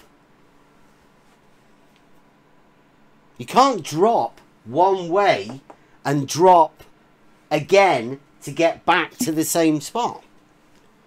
Absolutely ridiculous, Brad. No, you're kind of... It was nice of you to expose that one to everyone. You're getting it all wrong. No, you don't drop every way you walk. No, you don't. You got it all wrong. It says horizontal. No. That's why you don't drop. No, that's not why. Yeah, because you stay level. Nope. Yes. I think we both had like the same thing in mind. I think me and Brad had the same idea. I think you had the hump. The right one, right? We live in reality. That's my favorite word, reality. And point. Like, you realise a point is nothing, right? That of which has no parts. Yeah. Now, what if... Is it? Did you see this week I've been using at a local position? Does that work? Like, you can't define it. So, no. What does it mean? You're using different words to justify weird things. Okay, let's say you go outside and you're standing. What do you call the spot that you're standing on? The ground. Just the spot you're standing on, where your feet are. The ground underneath. I would call it the point. Well, I would say you're wrong. Your position? Is it your position? Yeah. Yeah, you're getting into a bit of semantics here, Brad. That's kind of what it ends up being. Word games. For you, yeah. Yeah. But you come up against a problem, like I keep saying, with this tool, water level. Right? Because it doesn't work at a point. It works here and here. And neither point of either side is higher or lower than each other. There is no point, Brad.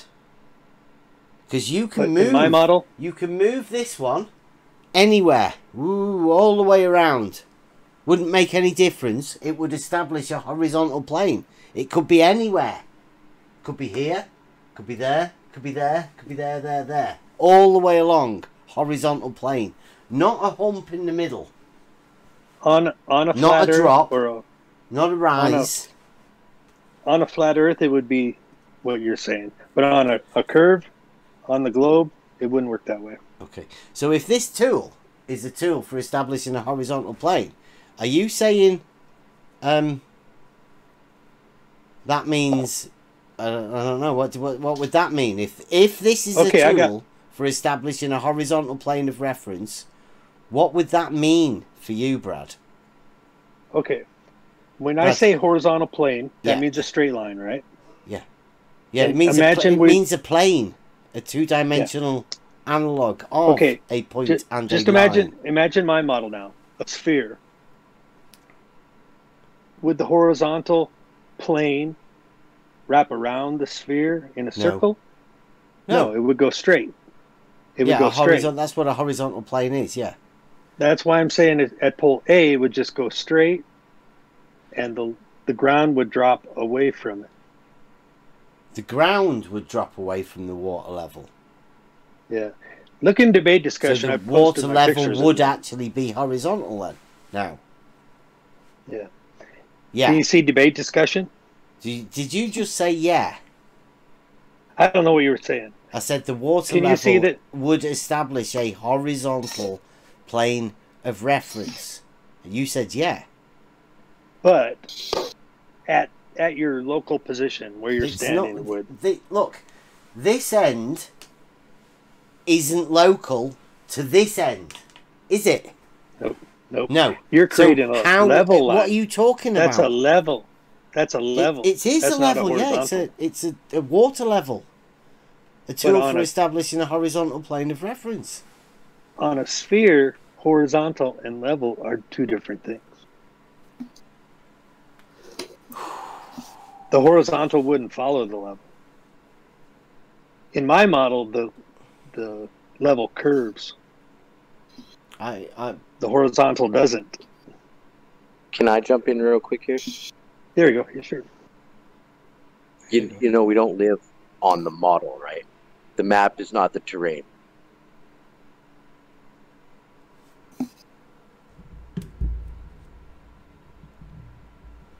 What do you think, Bryce? I mean, we live on a plate spheroid, and we're gonna have a hard time. Like, I mean, I think anywhere you go on a sphere, you're not gonna have a hard time finding level. I think that's something anybody would agree with. Even if you believe in flat Earth, you would agree that on a sphere you're gonna be able to make level measurements.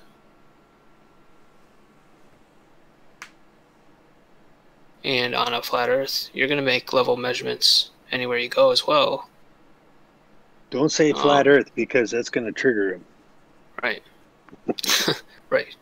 Its level is horizontal. Untriggerable. Oh. Right. So, I'm just doing setting up our. Go on. By the way, the oceans on the Earth are made out of salt. It's not. I don't know if you have salt water in that. In what? Cylinders in your cylinder setup. Salt water. It looks like blood. Looks like, yeah. Yeah, I was hoping he wouldn't cut that line there. He might kill somebody. Somebody might need that liquid. You're not killing Grandma, are you? With your IV drip? Hopefully not. Right. Here we go. We did this with Helgi the other day. This is a water level, and it goes from one end to the other like this. Yeah? It's just the water level on the big one. Then we've got these two bits in the middle. Now, this is another water level. Right? The separate water levels. What would you say would happen to these ones if, you know, when you fill this up here, like, because you fill this one up and it equalizes with this one. Yeah. Then we've got this one, and we're going to fill this one up to the level of that one. Yeah. Okay. What would happen to this one? And the same as this. What do you mean? It's gonna. How much water are we putting in it? We're filling it up to the level of this, the level of the big long one. It's gonna overflow. What? This is gonna overflow. I mean, are we putting a lot? I'm not sure exactly what you're saying. You're saying we're putting as much water, right, as we have. It evens out. Oh, yep. Okay. So this right. one also evens out from this side. Yeah? That's not your best attempt at a drawing, but yeah. Yeah, okay. Oh, so you've seen my other drawings, have you? Yeah. But what we're going to do is, we're going to put this one in here. We're going to tap that in. Now, what you... Remembering that this level here is matched this one, and this level here is matched this one, what would happen to the water level in this one? Should look the same. There, like that. Yeah? Now, we had a guy in here the other day that said that one would be higher. 2 inches. What do you reckon to that?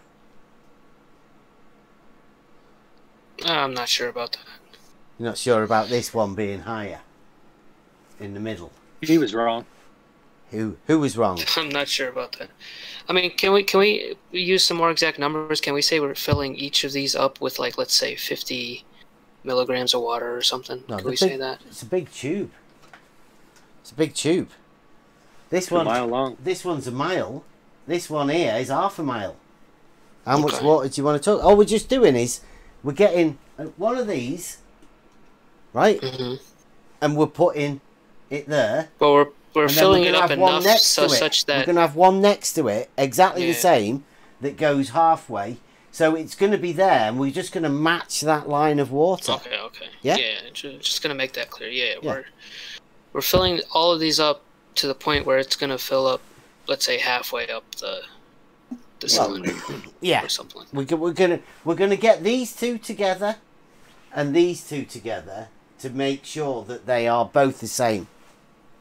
Okay. Yeah, they're exactly the same. So that whatever they would be across here, obviously they would be level, right?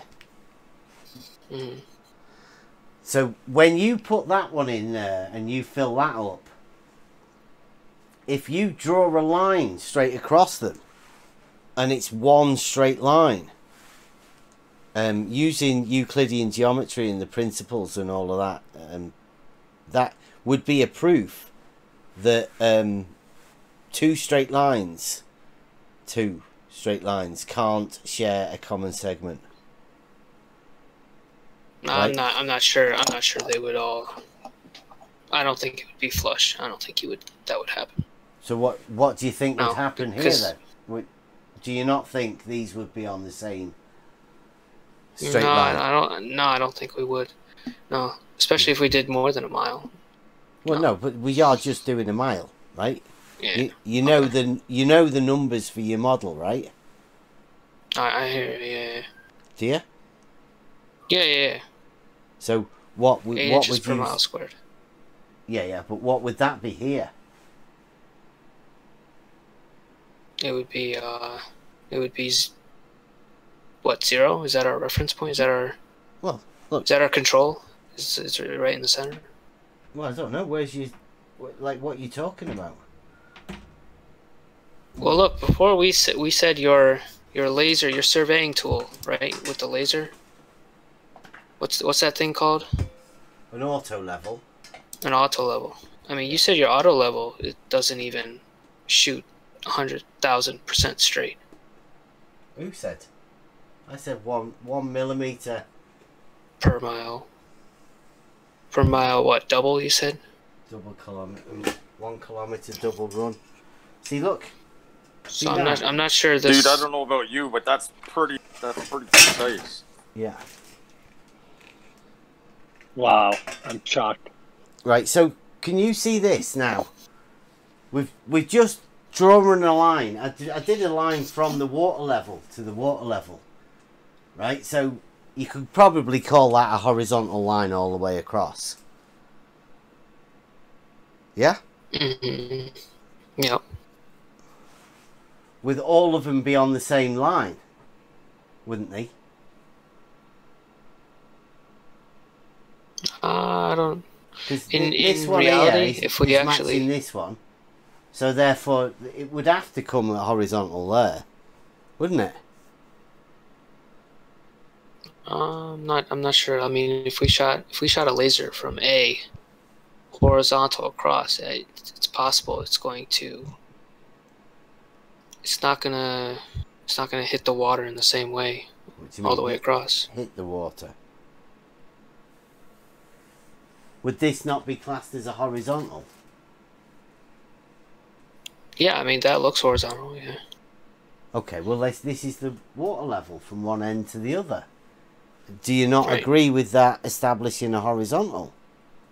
Why is he bringing Well, up the laser too? Why are you bringing up the laser? Because he likes lasers. Somebody must have told him to bring back the laser. Yeah. Too much time at 24/7 or something.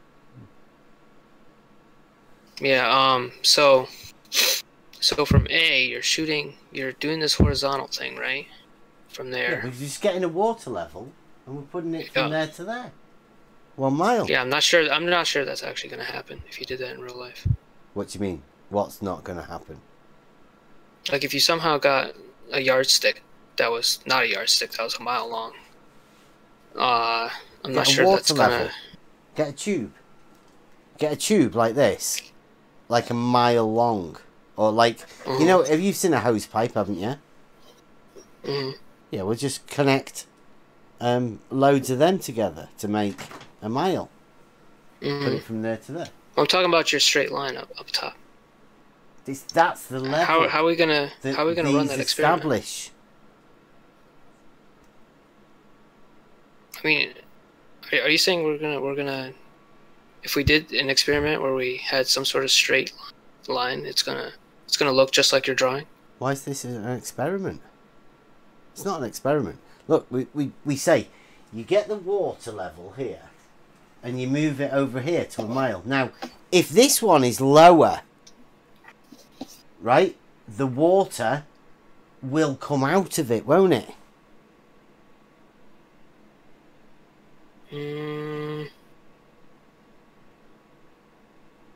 No, I'm not over sure a mile, about that. over a mile, there would be a level that you can put these at that the water doesn't come spilling out of it. Right? I'm not sure about that. I'm not sure that would happen. You're not sure? I don't think that would happen. No. Right. What's that based on?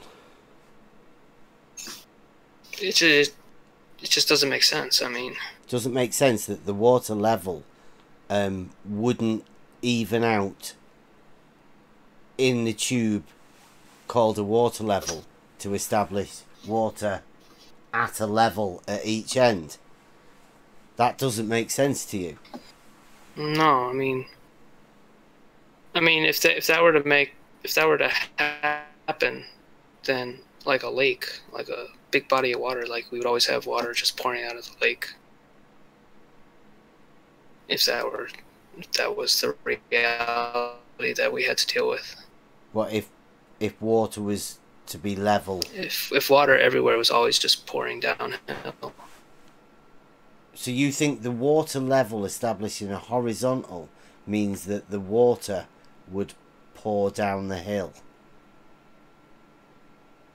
No, water doesn't ever really pour down a hill until it's stays level, right?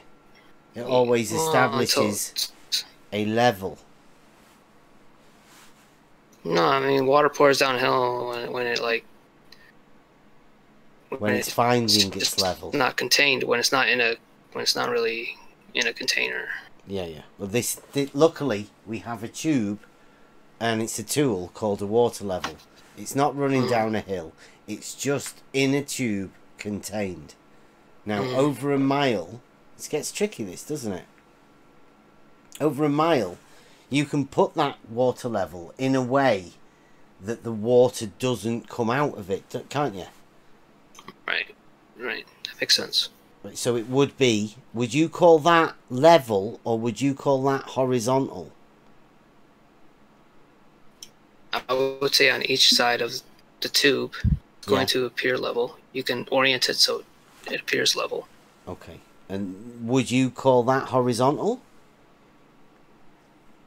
No. No. Okay. I would call it I mean, what importance does it have to the entire thing? This is the test. Like the tube itself. Like what does that have to do with with everything else going on? We're establishing that level is horizontal. This is a proof that level is horizontal. Okay, I mean that seems fair. Okay. So you're all right with level being horizontal. Like, don't be influenced by Brad or anybody else. Just whatever you think, right? Mhm. Yeah, I mean, I think it sounds fair. Level being horizontal. Yeah. Yeah. I will warn you though. Brad won't like that, and there's quite a few people that won't like you saying that. You're not actually allowed to say that and have a globe model belief. All right. Yeah. But the problem is that in order for you to have your globe model, you've got to have one of two models, and both of them are ridiculous. They don't go with this model. Do you want me to show you the two models? Not really. No. Brad's already showed you the one where it drops. Now the other one is, we call it the hump, because that's what like you trying to do, because Brad would want you to do this. He would want you to put this up here, like Helgi said the other day. Right? It's we're keeping it there. He said that because that is like 2 inches. 2 inches higher in the middle, according to your geometry of your model. There's a hump but this is level. This one and this one is level. It has to be, because otherwise you end up with the 8-inch drop and the water just pisses out.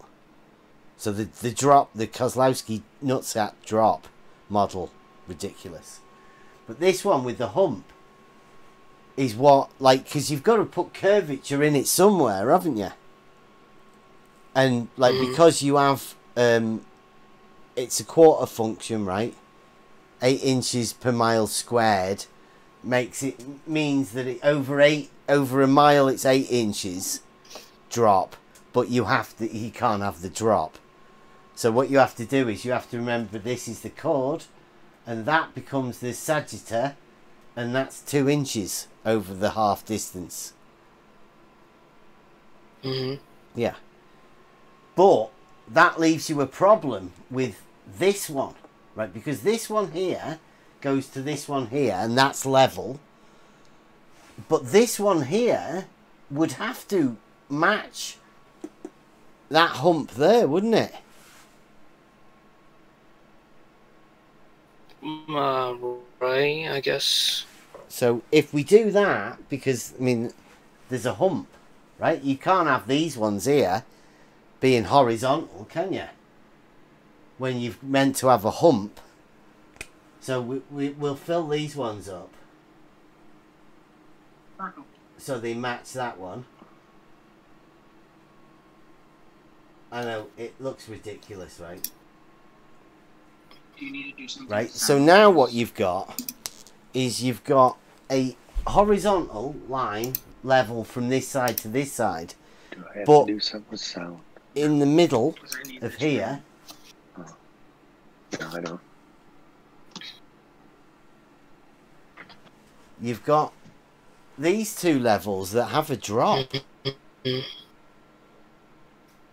Now, what about setting up a level to the right of C? Setting up another level. Over here. Wouldn't C become a hump also? Well, you've got the overall horizontal, right? But then you've got this horizontal and this horizontal. Well, that's not right. You can't have 3 different horizontals, can you? That's a fallacy. That model image there.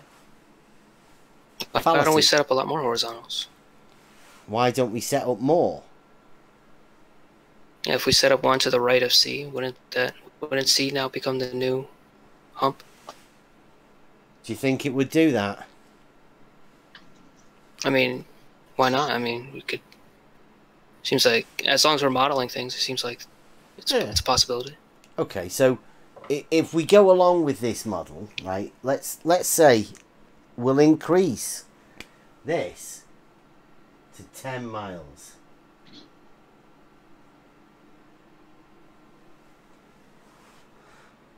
Right? Overall distance 10 miles. This one stays level. What happens to this here? Any idea what the sagittar of that was? Oh, wait a minute. Let's tell you what. Let's make it 20. How long's Dave's bridge? 23. 23 miles. 23 miles. I know this because I've done the numbers. This is we're following the Kozlowski-Bislin hump model. How high would that water have to get there if that was 23 miles? How big a hump in the middle do you imagine that you would end up getting?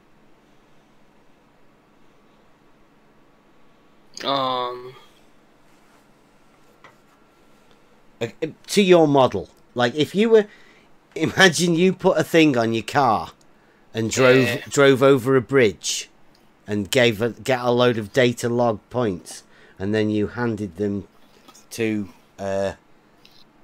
Walter Bislin, and Walter Bislin gave you a map back, a model. How high a hump would you reckon you would get in the middle? I don't think we're really gonna get a hump. How much water do you reckon these outsides would be able to hold up in the middle? I'm not sure we would see a hump. Yeah. Well, we're talking like a model, right? Because all the points you'd logged all the way across when you were driving across it with your bridge were all about 5.8 meters. I thought originally we were saying that in this model, in these models, we're just having level water anywhere we go. this here. This is 28.5 meters. 28.5 meter hump you have there for a 23 miles. And he says this he calls this one the chord, because he's very mathematical, and he says it's level at either end. He actually says that. He says these ends are level, and this hump is 28.5 meters. Lake Pontchartrain Bridge, Dave Rakier's bridge. 28.5 meter hump in the middle. Can you imagine that? I mean, on this, I think it's more fair to just model level water anywhere you go, no matter how long Level you being, set this thing up. level being horizontal, right? Hey, Ben. Right. But I'm not sure how we're adding this hump in the middle. I don't. That's the two models, right? You've got the Kozlowski nutsack drop, like Brad was saying earlier, where it comes down. And then you've got this one where it's level, like Jesse said, and it goes up. It's called we're calling this the Kozlowski curvature conundrum, because it's a bit hard to work out whether your curvature goes up or just it just drops down. I mean, hey, everybody likes to know that you have both, both of them. Ben, you hear me? Yeah. It's a chord. Yeah. The hump is a chord. No, the hump isn't a chord. The chord is Sure. the chord is the line here. This one. The hump is the sagitta, isn't it? The distance. The hump goes over the chord. Yeah. But drop and hump is the same thing. No. A hump is up. Yeah. And a drop is down. The hump is a chord. It's talking about a chord. Yeah, the chord, like I said, it was level. A drop isn't a chord. Level from this end and level at this end.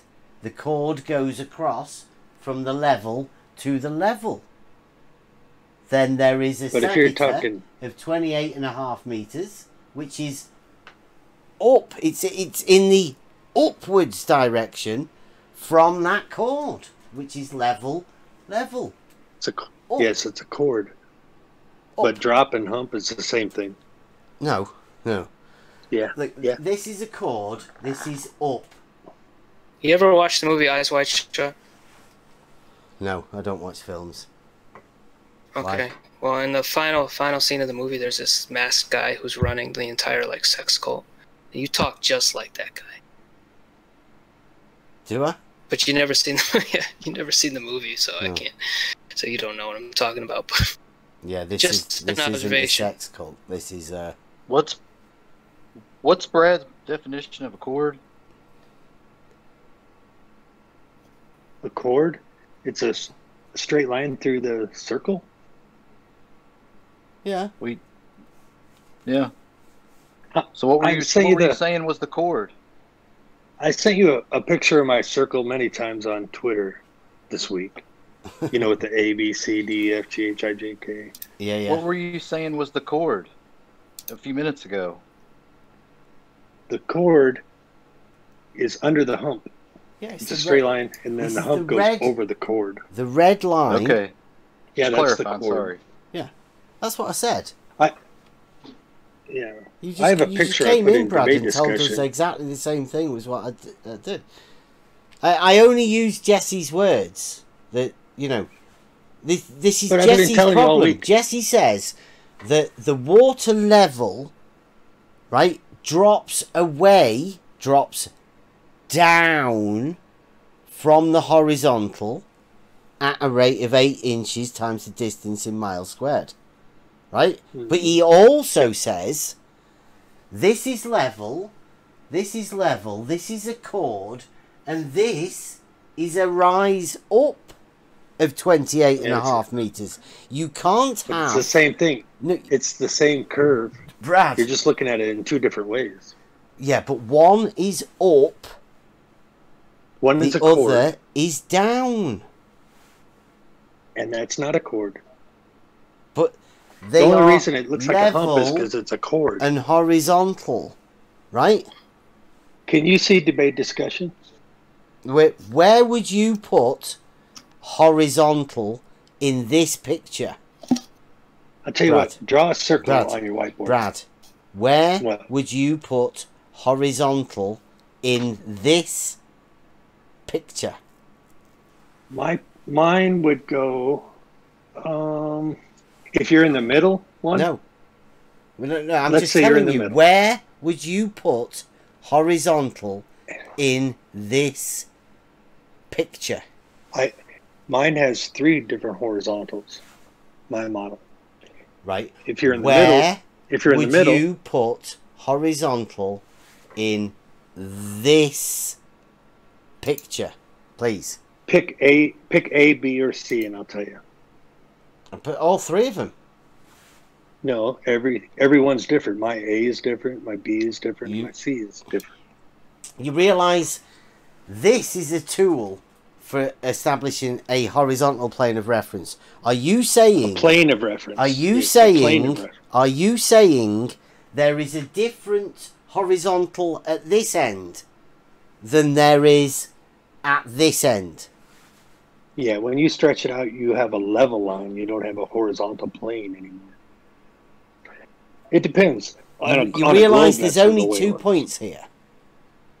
I realize that. Right. It will be a level. You can move water level to anywhere. It's not a water horizontal. To anywhere. You can move that end to anywhere. But on a circle, no matter where you go, you have a new horizontal. Right. Does that make sense? Yeah. But in reality, there's a horizontal. There's Pick one. A, B, or C, and I'll tell you where the horizontal would be. Let's pick B for a laugh. B. Okay. Do you have your level? Your spirit level? Yeah.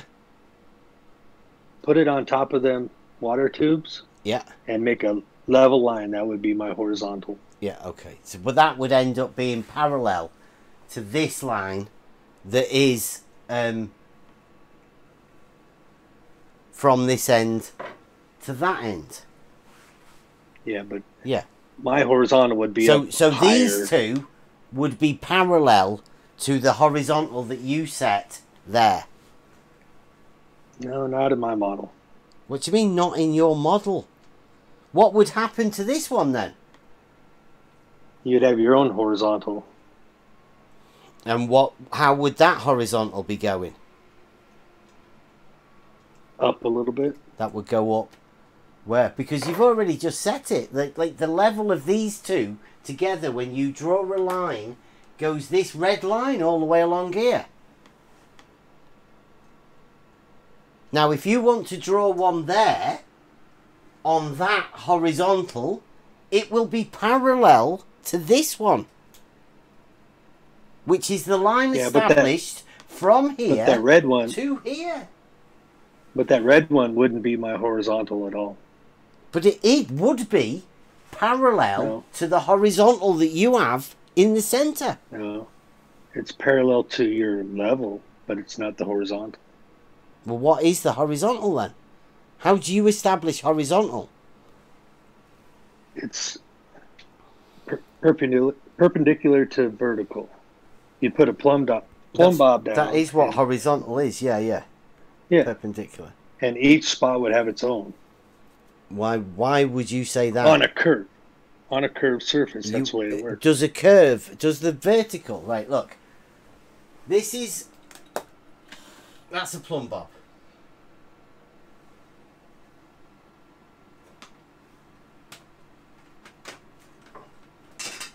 That's a plumb bob. And that's a plumb bob, right? 3 plumb bobs. 1, 2, 3. And that would be the flat Earth model. The globe model, the outside ones would curve in just a little bit. It would pull towards the center of the Earth. Sorry, I just pulled 3 plumb bobs out. Sure. Yeah. And you say that is the flat Earth model. Yeah.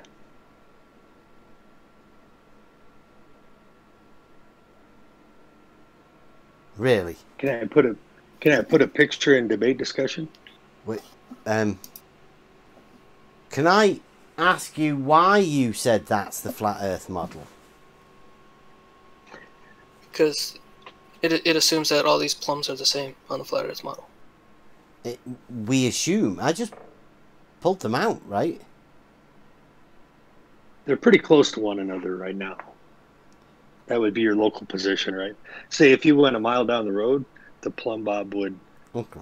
But it would drop down. There is. How to describe let's assume that there is, because this is a water level, and this is a water level. Like it's the same water level. There is a horizontal being established from one end to the other. Yeah?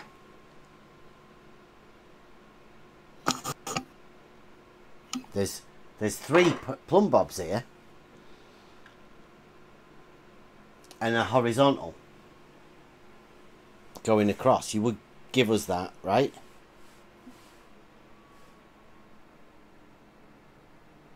Brad or Bryce? Yeah, we understand that. Okay, so which one of these plumb bobs will be perpendicular to the horizontal? They all look perpendicular. Well, yeah, but what they look like and what geometrically they would actually be. Are we talking 23 miles across? No, we're talking about 3 plumb bobs here, right now, with the horizontal that's going across there. Right, in reality. Not on a flat Earth model. Not on a globe model. In reality, in my room now, right in front of you with a camera. 3 plumb bobs. 1, 2, 3. There's a water level there. So there is a, let's call it a theoretical, although it's there, we've just drawn a line on it from here all the way across this red line. That's a horizontal line, right? Yep. So, is this plumb bob perpendicular to that horizontal? Yep. Is this plumb bob perpendicular to that horizontal? Yep. This one? Yep, same. Right. Brad? They are. Same they're question. Really close to one another. Yeah. Are they perpendicular to the horizontal? Sure. All 3 of them? All 3 of them. Perpendicular to horizontal.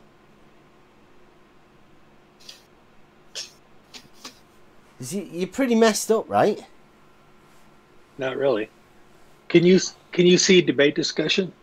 Can you explain how you think they're all perpendicular but not parallel? Because Well, I take it you assume this isn't the flat Earth model. You assume this is reality, right? This is reality, yeah. Right. So do you assume reality is the flat Earth model? No. Because when I pulled these out and put them there, you said that's the flat Earth model, but it's just 3 plumb bobs. Now you've just said that those 3 plumb bobs that are there in reality are perpendicular to the horizontal that's there. Well, if they are, then that's your flat Earth model, isn't it? So are you saying that you think this is the flat Earth model in reality? No, you got it all wrong. Do you want to take a mulligan on whether you think they're perpendicular to the horizontal? Well, they are right now because they're really close to one another. I've said that many times. Yeah, you know what perpendicular means, right? Yes. Yeah, at 90 degrees. Did you see the You know what 90 picture I degrees put in means, debate Brad? It's a discussion? right angle. Yes. Yeah. I know what 90 degrees. Well, if they're all at 90 degrees to a horizontal, they are all parallel to each other. Are you all right with that? Verticals being parallel to each other. Yeah, but you're really close to one another. I mean, they're what, a foot apart? You know, I'm talking about greater distances. I'm talking about a half a mile. Well, yeah, well, it doesn't really matter because you don't have any.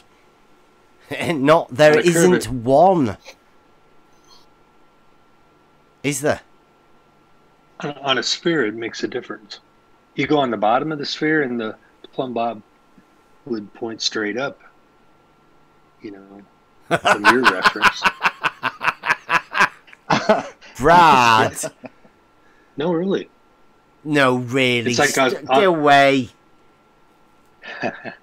In Australia, in your mind, plumb bobs point straight up.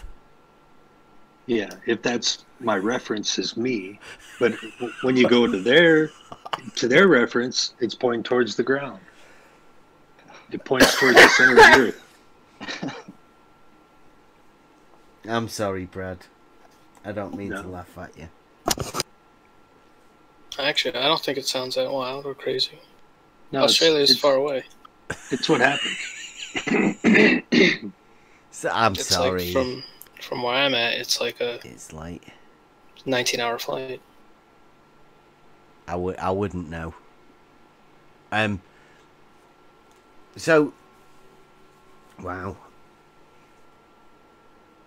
I don't know where to go with this. Anybody else here? Do you want to? So if I'm standing here and I set up a plumb and I set up a horizontal, and let's say I shot out the most powerful laser ever invented. You like lasers? You like don't lasers? You? Yeah. Yep. I'm pretty confident I would not hit anything in Australia with that laser because the Earth's round. Because so if you shot like the beam had diverged that much, 19-hour flight. The what? The beam would diverge that much because how far away is it? It's really far. It's like, I don't know, 17,000 miles. Yeah, you said 19-hour flight. Yeah. Yeah. How big would that beam get? No, that's why I said in theory, a laser that doesn't even like diffract that much. It only like the beam only gets like a few inches wider. Is the one of them? I don't think there's any of them in existence. No. Okay, so you're firing a hypothetical laser. Yeah. Yep. Most powerful one ever made. Right, and so what are you assuming? I already laid out the assumption. I shoot it horizontal, dead shot, right where Australia is supposed to be.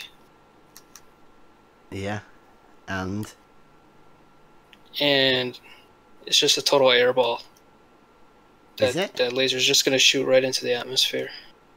Could you measure the laser, your theoretical laser? Could you measure it down to Australia? Oh, you mean like on the globe, like how long it would have to go? You shoot your theoretical laser out straight, horizontal, from where you're standing. Well, could you measure that laser beam to Australia? Sure, I mean I could. Yeah, you know, you'd have you could measure a drop, right? From that. No. Well, I said the laser would most likely just shoot off into the atmosphere. So I'm not. You've got your laser. I'm not really gonna get a measurement until I have somebody go out into the atmosphere and reflect it back. Well, okay, let's shorten it down.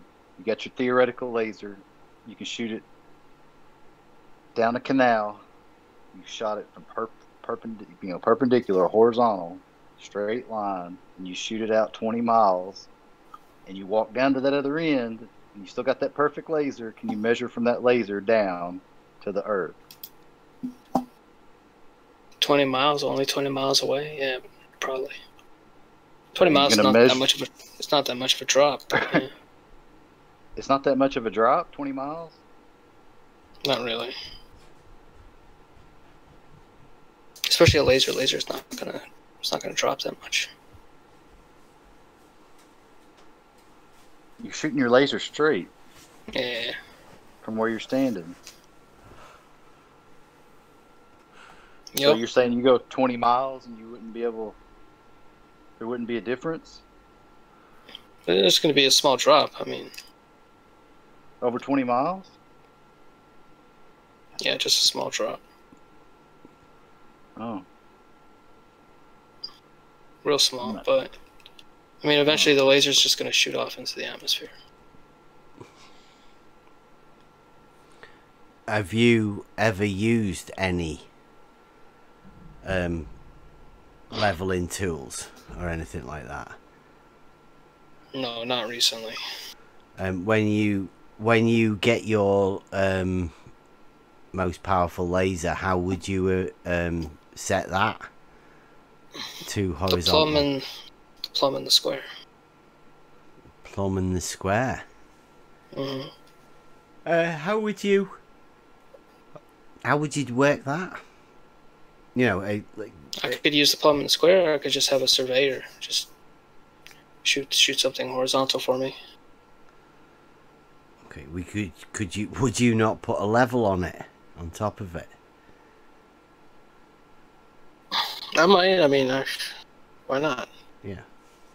Because I mean, it's not hard to work out what a horizontal is, right? You don't want it firing up, and you don't want it firing down. Yeah, shooting it horizontal is not the hard part. No, making the laser that hasn't ever been made yet is the hard part. Yeah, that'd be the hard part. Yeah, and also for me, imagining the ball, that's pretty hard. I can't. That's a pretty hard part. There's your problem, Bev. What? You can't envision a ball. No, I can see a ball. There's a few globes in the room now. I can see what a ball looks like. Can you look at debate discussion? I put a circle in there. Yeah. Oh wow. Can you see it? You put a circle. Okay. I see the picture above. I like that. Yeah, go But on. imagine you're at point E, and you put a plumb bob down. Like what am I doing on top of that circle? Let's say you're at point E. Is that like a climbing frame? You put a plumb bob down. Yeah. Right. You created your horizontal line, HI. Now go a quarter of the way around the circle to C. No, I'd and you walk put your along the plumb bob. horizontal, wouldn't I? No, don't walk around on the horizontal. You'll be out in space. But go around to point C. It would be I'd fall off. G. I reckon I'd fall off before I got to F. I reckon I'd be sliding. Gravity's going to pull you towards the center. What? This is the globe. No, that's ridiculous. No, that's really. the one that you have verticals perpendicular to verticals. But if you go to... That's where you have to have a vertical like a testicle. Right, you go to point G, there's only one real you go to point vertical G, there. But if you go to point G and do a plumb bob, it would go towards the center of the Wouldn't it? circle. It'd go in exactly the same way it would, because you know it points downwards, right? It goes towards the center of the Perpendicular circle. to horizontal. I'm talking about a globe, though, so gravity pulls towards the center Have you of the never circle. seen Page's proof? No. Well, you've nearly drawn a bit of it there. But I was talking about earlier, a chord shows a hump. and you also have a drop, right? Yeah, where is the horizontal on there, other than the one that actually looks like it might be pretty close to horizontal, a H?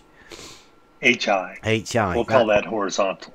Yeah, yeah. What about, is there any more horizontals on that page, on that picture? Sure, you could, not really. You could draw them on there anywhere, but there's not any draw. Go on. Could you draw another horizontal on there for us, just so we can check? I could at point, like, F. I could do a horizontal there. Okay. Now, would that be a tangent to the circle? Tangent, yes. Okay. Would it have an angular change to that other horizontal? Yes. So could you at some point measure the angular difference between the horizontal and the horizontal? Sure. Look at the picture above that one. See the picture above it? I have 3 different horizontals on a curve. Yeah. Do you think you could measure that difference? Yeah, I don't know how you would do it. In the angle between the horizontal and the horizontal. I'm sure there's some kind of tool you could use, but I'm not a surveyor. I don't think they've made one yet for measuring the But angular difference between horizontals. I was talking about drop and hump, right? Now look at the circle. You're at point E. See E? Do you see point E? Yeah, it's at the top of the circle. There you go. Yeah. Now if you look at the outside of the circle, everything drops down from point E. Right? Yeah, if that's the top of the circle. If that's sure, what you're going to call the top down. of the circle. Yeah. That would be the drop. Now if you look at chord... What would be the drop of what? The circle? The circle would drop away at every point from E. Well, from that line HI. Yeah, from the tangent line to... Yeah. But if you look at chord AC, see chord AC? Well, you mean EG. It'd be EC. But anyway, that chord, there's a hump above it. Right? It's a sagitta, yeah. There's a hump above that line. There's a sagitta. Circle. Yeah. Sure. Yeah. Like what I was saying, from the you have a drop. F. You have a drop from E, and you have a hump over AC. It's the same thing. It's the same circle. It's just how you're looking at it, your reference. Yeah, but that's not horizontal. It doesn't matter.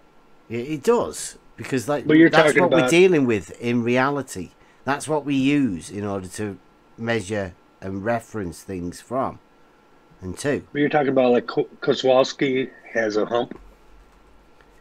That would be in the model that Walter Bislin gave Jesse when he was driving over Dave's bridge, Rakia Life's bridge, right? That sure. He gave Jesse a hump model. That's the hump. Yeah. And you even said it earlier. It was a chord, a hump over a chord. Now nutsack is a drop. Yeah, that's like, Jesse's model. Yeah. But like nutsack, he said he's got a drop. Well, that would be from E to the circle would be a drop either way. It's the same thing. It's how you're looking at it. Are you looking at a drop or are you looking at a chord with a hump over it? That's why I keep telling you it's the same thing. It's not, because it's not level. Like, it doesn't matter what you're doing, no. See, what you're doing there, Brad, is you're letting your model override reality. Like, you are drawing pictures of circles and then assuming that a tangent is horizontal. I'm just drawing pictures because it's easy to represent what's going on. It's an easy way to illustrate what's happening In your mind. That's why I'm drawing circles. Not in reality. I could in your mind. I could explain it to you. And it wouldn't be that clear. But if I draw you a simple picture of a circle, I can know, make my Brad. point a lot easier. I know the model. Okay. Right, and I know Well, then how the model is dictating what you're saying. But can you see where I'm the coming extra from now, benefit then, I seem to have is I know reality. And I can you tell see the where I'm- difference between your model, the model, and reality. I can tell the difference. They're the same. Yeah, they're the same. They're not. Your model has fallacies all over it. Says you. Yeah. Yeah, I can see Yeah. them. They're You're all using there Euclid, for everyone to right? see. But can you see where I'm coming from? Are you The not drop using Euclid? and hump? Are you not using No. Euclid when you're doing that stuff there? Maybe. What? Maybe. But I'm You talking don't. about. You don't even know what you're talking about, do you? I haven't studied Euclid really. No, I know I've you done haven't. a little So bit you're of just geometry. making. You're making this up. I'm not making it up. But can you see my point where drop and hump, they're talking about the same thing. It's the curve. No. It's just looking at two different ways. Unfortunately, Brad, yes, I can see what you're saying. But Okay, if that's you good. if you don't understand the fact that there is a difference between a drop and a hump, then that's on you, Brad. It's got But nothing it's the to do same with me. circle, right? It's not. It's the same circle. It's the same curve. Can't It's just work looking at it like two different that. ways. You're looking at it from your model. Your Mm. model is dictating everything you're saying. But when you put that memes up and go the hump or the drop and they got it wrong, you know what I look at? It's the same thing. Yeah, I It's know. the same Loads curve. of people say it's the same thing, but that's Yeah. because that's what you have to have. You can't see the fallacy It's of the it's a difference drop. between the two. You have to have them being the same thing. It's the same either as a when drop you or say or a over horizontal goes all the way around the ball that you think, right? So your horizontal is actually the circumference of a circle, isn't it? Well, not really. That would be a level. The level. Yeah, the level is The way I like look a at it, circle, horizontal. right? The way I look at it is a horizontal is a straight line, Yeah, right? yeah. If you look at my circle, the straight line only is on the top. It only touches a circle at one point. Yeah, you imagine a horizontal is a tangent to The your horizontal doesn't model wrap- circle. The horizontal doesn't wrap around the globe. It's just it would lay on top or the bottom or the side. No matter where you go, you can draw a new horizontal. Yeah, which is will end up wrapping around the ball. Do you If you seriously drew- not see the fallacy there? If you drew every horizontal, I don't know what it would look like. It might look kind of curved. Yeah, that's It would why be a mess. I mentioned calculus earlier, because the round earth model, we just have to use calculus to show that we can have an infinite number of horizontal points, which seems fine. There you go. Yeah. But I your agree flat with earth that. model, you're just sticking to normal, like, just basic geometry. Right. So do you imagine that there is an angular change? Do you imagine that horizontals intersect with each other? Bryce? I would. No, Horizontals, not what do you, you Brad. mean? You obviously do. horizontals make parallels. Yeah. Oh, right. Well, how do you have them intersecting? Have you not seen how Brad has his horizontals intersecting with each other? No, if you Yeah, as your horizontals approach infinity, you're gonna get a sphere. You're gonna get a circle. horizontals But they would that approach intersect. what you're talking about. The what? They're not. But you know what I'm saying, right? Well, Brad, listen to Brad. No. Brad's telling you on your model they have to intersect. Well, Well, yeah. I mean, if we're doing any normal number of horizontals, if we're doing like 1,000 horizontals, they're going to intersect. Why? Because we're getting horizontals that are oriented differently around the sphere. Okay, so what is it that has taught you to say that? Did you ever do graphs? Yeah, I've done graphs. And you had an X and a Y axis on them? Yep. Right, so the Y axis went up. X-axis, yep, goes across. Yeah, right. Now, those X-axis, do they cut? That's horizontal, right? Vertical and horizontal. Yep. Right, did they ever touch or intersect the horizontal? Yeah, at 0, yeah. Well, all the horizontals intersected with each other. Horizontals. Let me think. No, I don't think so. No. No, so the horizontals were parallel in graphs. Yeah. And every time you've ever known horizontal, like horizontals are all parallel to the horizon. Sure. Right. So how do you get them intersecting? Well, we just said if you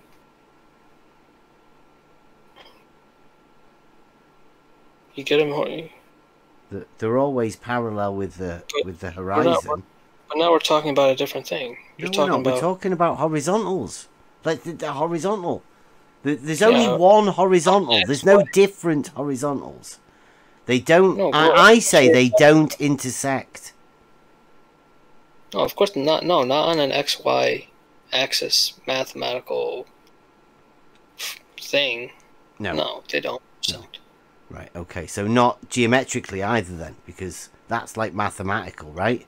A horizontal is always parallel to a horizontal. Yeah, this is a tautology. Yeah. Yeah. Okay. Well, how does Brad have horizontals intersecting with each other then? He was on about earlier measuring the angular difference between a horizontal and a horizontal. When we draw tangents on a circle, then we will get tangents intersecting. Yeah, tangents can intersect. You don't imagine that tangents are horizontal, do you? No, I mean, no. Oh, yeah, tangents are definitely can be horizontal. What? Yeah, a tangent at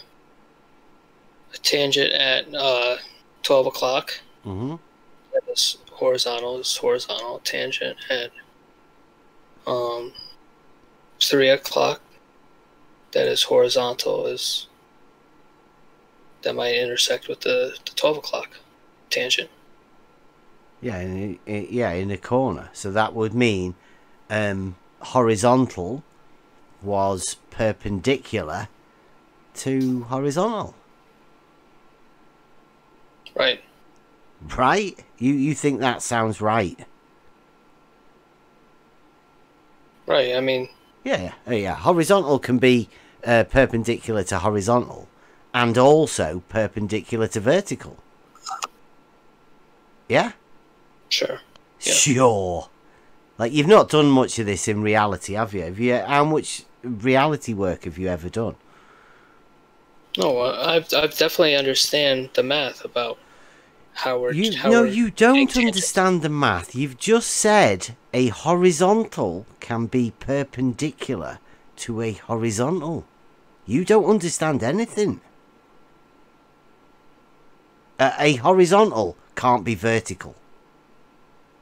That's absolutely ridiculous, but that's what you've just said. No, I think you're just straw manning right now. No, it's not a straw man. I think you knew what I meant.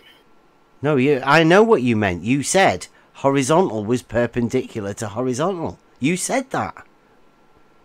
You confirmed it twice. I'm not making a straw man out of you saying that. I'm trying to explain how tangents on a circle can possibly intersect. intersect. Yeah, we know tangents can. I said that at the beginning. I said you don't assume tangents are horizontal, do you? And you said yes, you did. Okay. So tangents can't intersect on a circle, right? Tangents can, yes. Okay, that's not unreasonable. No, that's not unreasonable at all. It's Okay. perfectly geometrically acceptable that tangents intersect. Yes. Okay. That's fine. So what's the problem with the? The problem is you assuming that a tangent is horizontal. Well, that's just ridiculous. Anything. I'm saying we can make horizontal tangents. That's a possibility. Yeah, you can. You could get if you get a ball, right, and then put it on the floor. Make sure the floor's level, right? Then the point that the ball touches the floor would be tangent to the point that it's touching. It would also be horizontal because it's been leveled. So it's a level floor that's horizontal that is a tangent to that sphere. Then you could put a level or a board on top of it and make that level. Then that would also be a horizontal plane that is tangent to that circle. So you would have two horizontal planes that were tangent to the circle. Only two. You couldn't do any more. That's your maximum. To any sphere, two horizontal planes. No more, no less. Well, you could have less. I suppose you could just have one. Or none by throwing a ball up in the air. Okay. Because a horizontal and a vertical are real life things. Right? They don't really exist in geometry. Right? Because they are what establishes the right angle for use in geometry, the real life application. Geometry, earth measurement, surveyors. Surveyors actually practice. Maybe you should say. What? Practice Maybe geometry. you should say your geometry. Pardon? Whose geometry? Can we break it up? Your geometry and my geometry? Well, So you know the difference? I use Euclidean geometry. Yeah. What that's geometry like, do you deals use, with Brad? like planes, right? What geometry do you use, Brad? Spherical. You use Spherical geometry. You use spherical geometry, okay? So Yeah, from did you now see that on, book? from now on in, right? You use spherical geometry terms, and I'll use Euclidean geometry terms. But be aware, I will tell you if you start using any of my terms. Okay? All right. Okay. And then, does this turn into a word game again? Well, you've lost straight lines. Hey, did you see my my tweet today of that textbook, spherical geometry textbook? Oh, you've been reading up?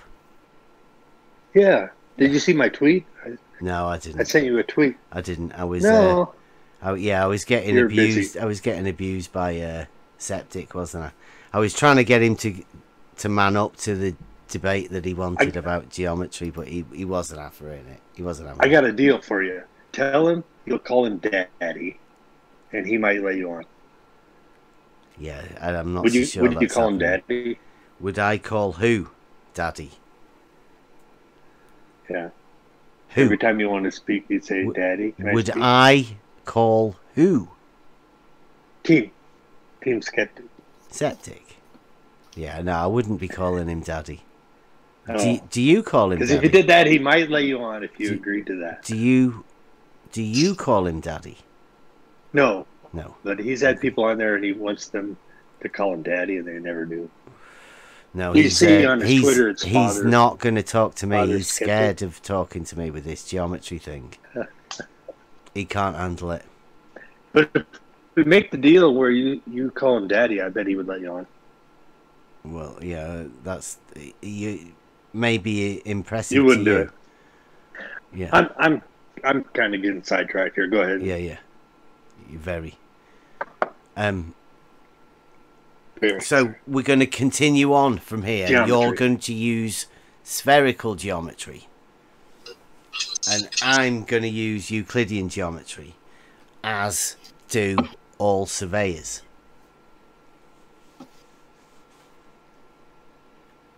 So, you've lost your use of a straight line.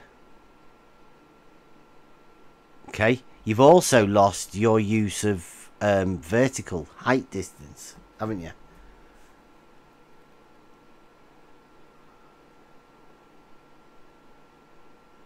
You did know that, didn't you, Brad? I think you I use didn't lose parallels anything. too, don't you? Yeah, he's got no parallels.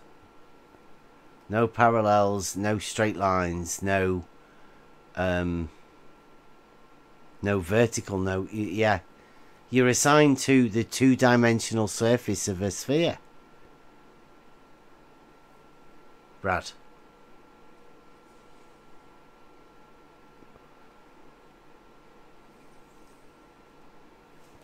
I'm not agreeing to that. It's your spherical geometry. Yeah, but in my spherical geometry, I can still use straight lines and parallels and horizontals. See, you've just. Who says I can't?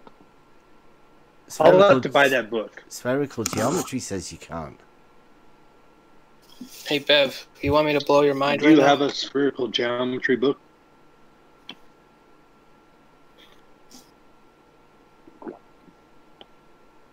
Go on then. Who's gonna blow my mind?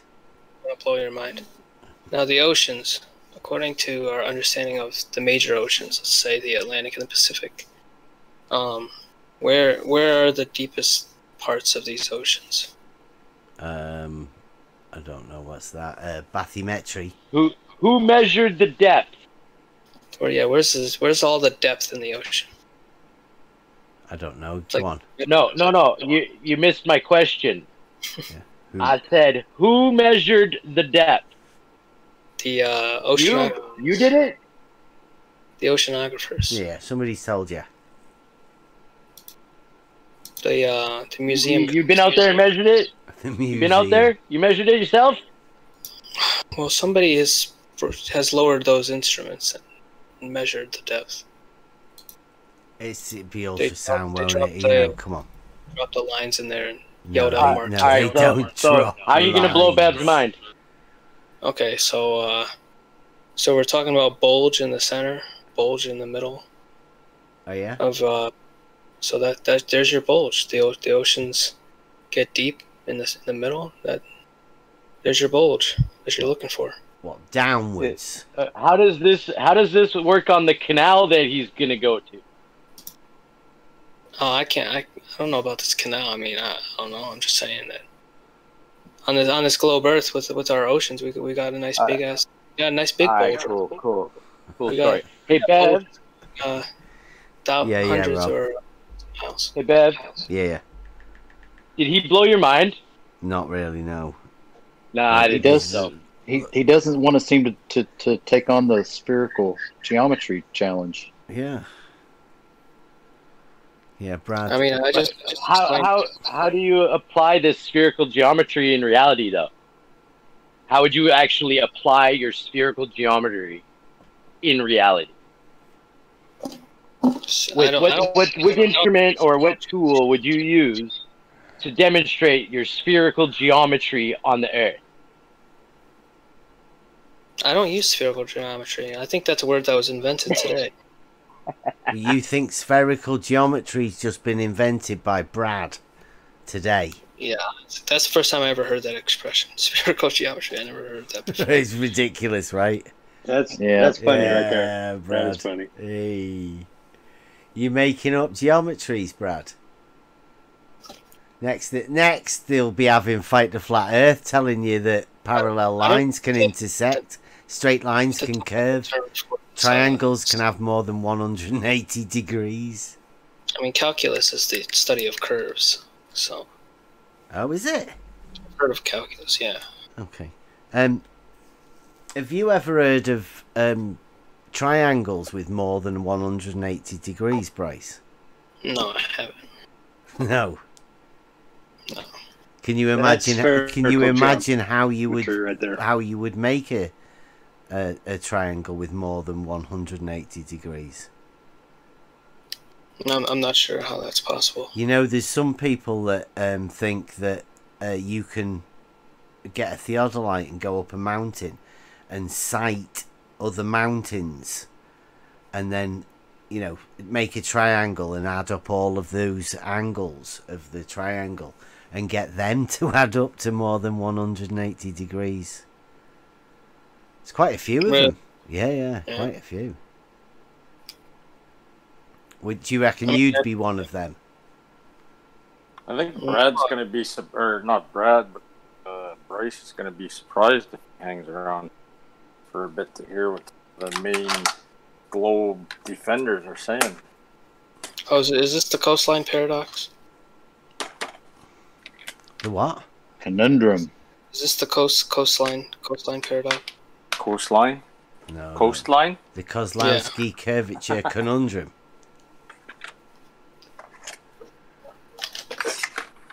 No, I don't know what you're.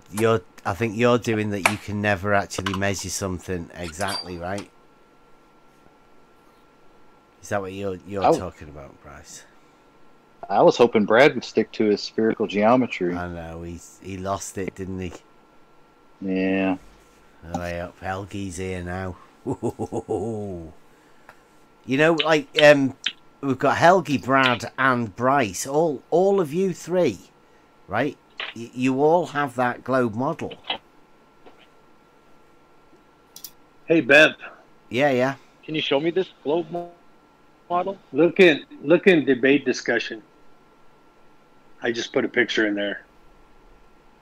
Yeah, spherical geometry. Oh, I see. Okay. There you go. Yeah. Can you read that? Spherical geometry is the geometry of the two-dimensional surface of a sphere. Wow. What does it say about Euclid? What's a two-dimensional surface, Brad? What's it say about Euclid there? Yeah, but Brad, before we get to that, what's a two-dimensional surface? Two-dimensional surface? Yeah. It's not a flat plane? It's not. It is length times breadth. That's 2 dimensions. They're the 2 dimensions. Length times breadth. That's a plane. Isn't it? Ooh. Ooh. You're roboting on me. I am, or you are. A 2-dimensional surface, Brad. Fine. That's a plane, isn't it?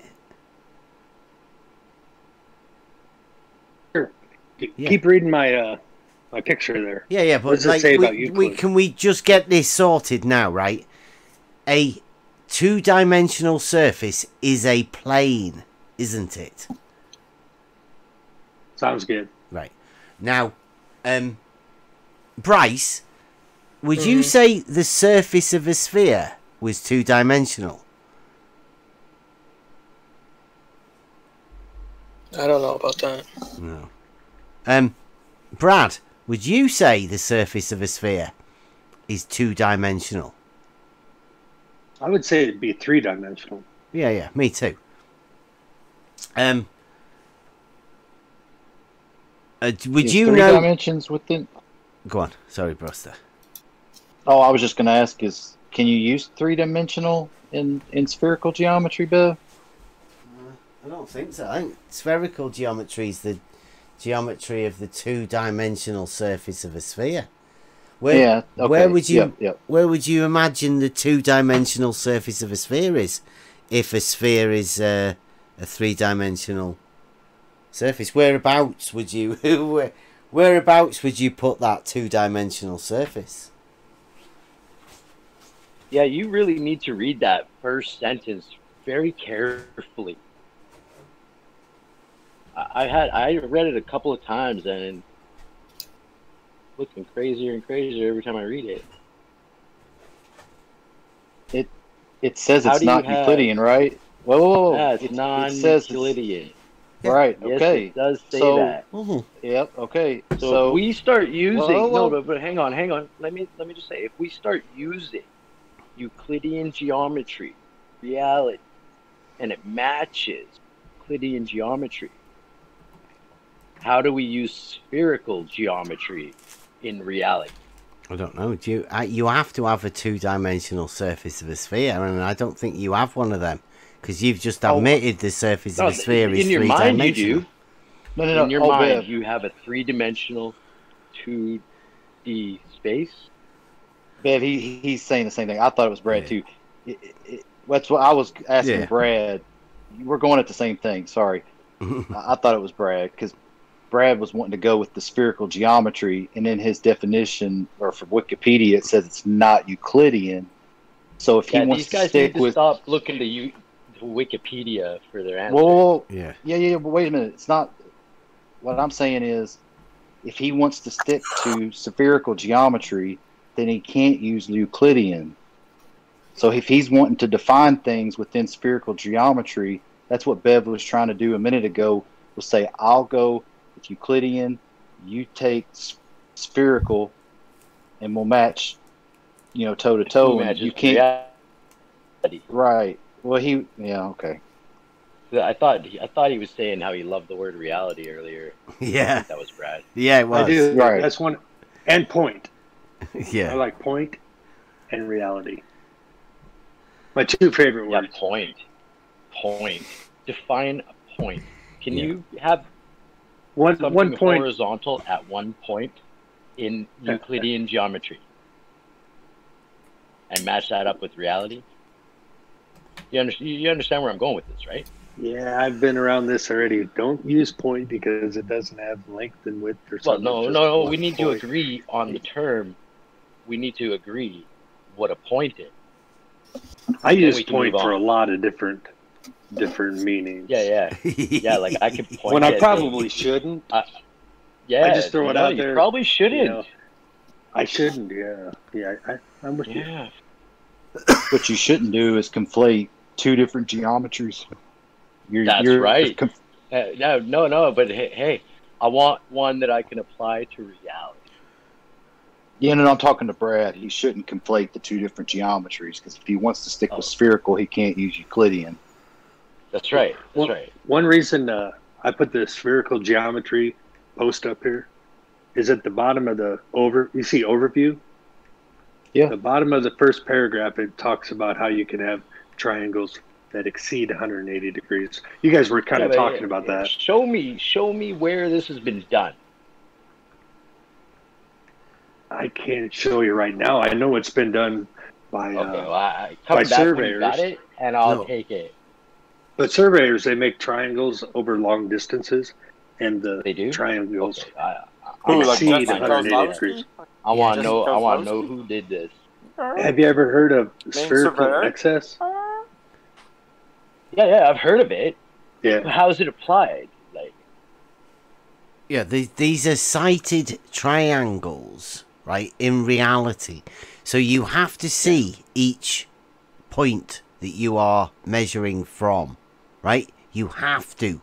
Otherwise, you can't move your theodolite. Now, you're saying that a triangle with straight sides, 3 straight sides, 3 angles, adds up to more than 180 degrees, Brad, aren't you? Well, the lines are curved. How do you get a curved line when you are sighting triangles with a theodolite? I think they call it a great circle. You don't look. That's a concept, Brad, not something you see with your eyes through a theodolite. Yeah, I know. I can't tell you, I know you don't know how to do any surveying, right? I know you don't know how to do it. So, for you to sit there and tell us, right, that these triangles, people are sighting, what did you call it, a great circle through a theodolite and measuring angles with Yeah, I curved don't know if you can lines. see. Would you call it a great circle through a theodolite? How far can you see in a theodolite? You tell me, Brad. You tell me. I can't tell you. I can't tell you. I don't have one. I've never done it. Well, what are you talking I about? thought you then? might know. What are you Would you going see to a say great now circle? then, right? After saying you don't know and you've never seen anything, what are you going to say next, please?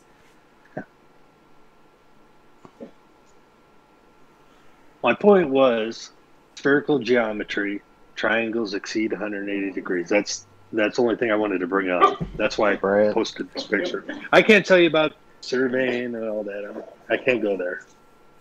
Brad, you brought up spherical geometry, and Bev asked you about it earlier.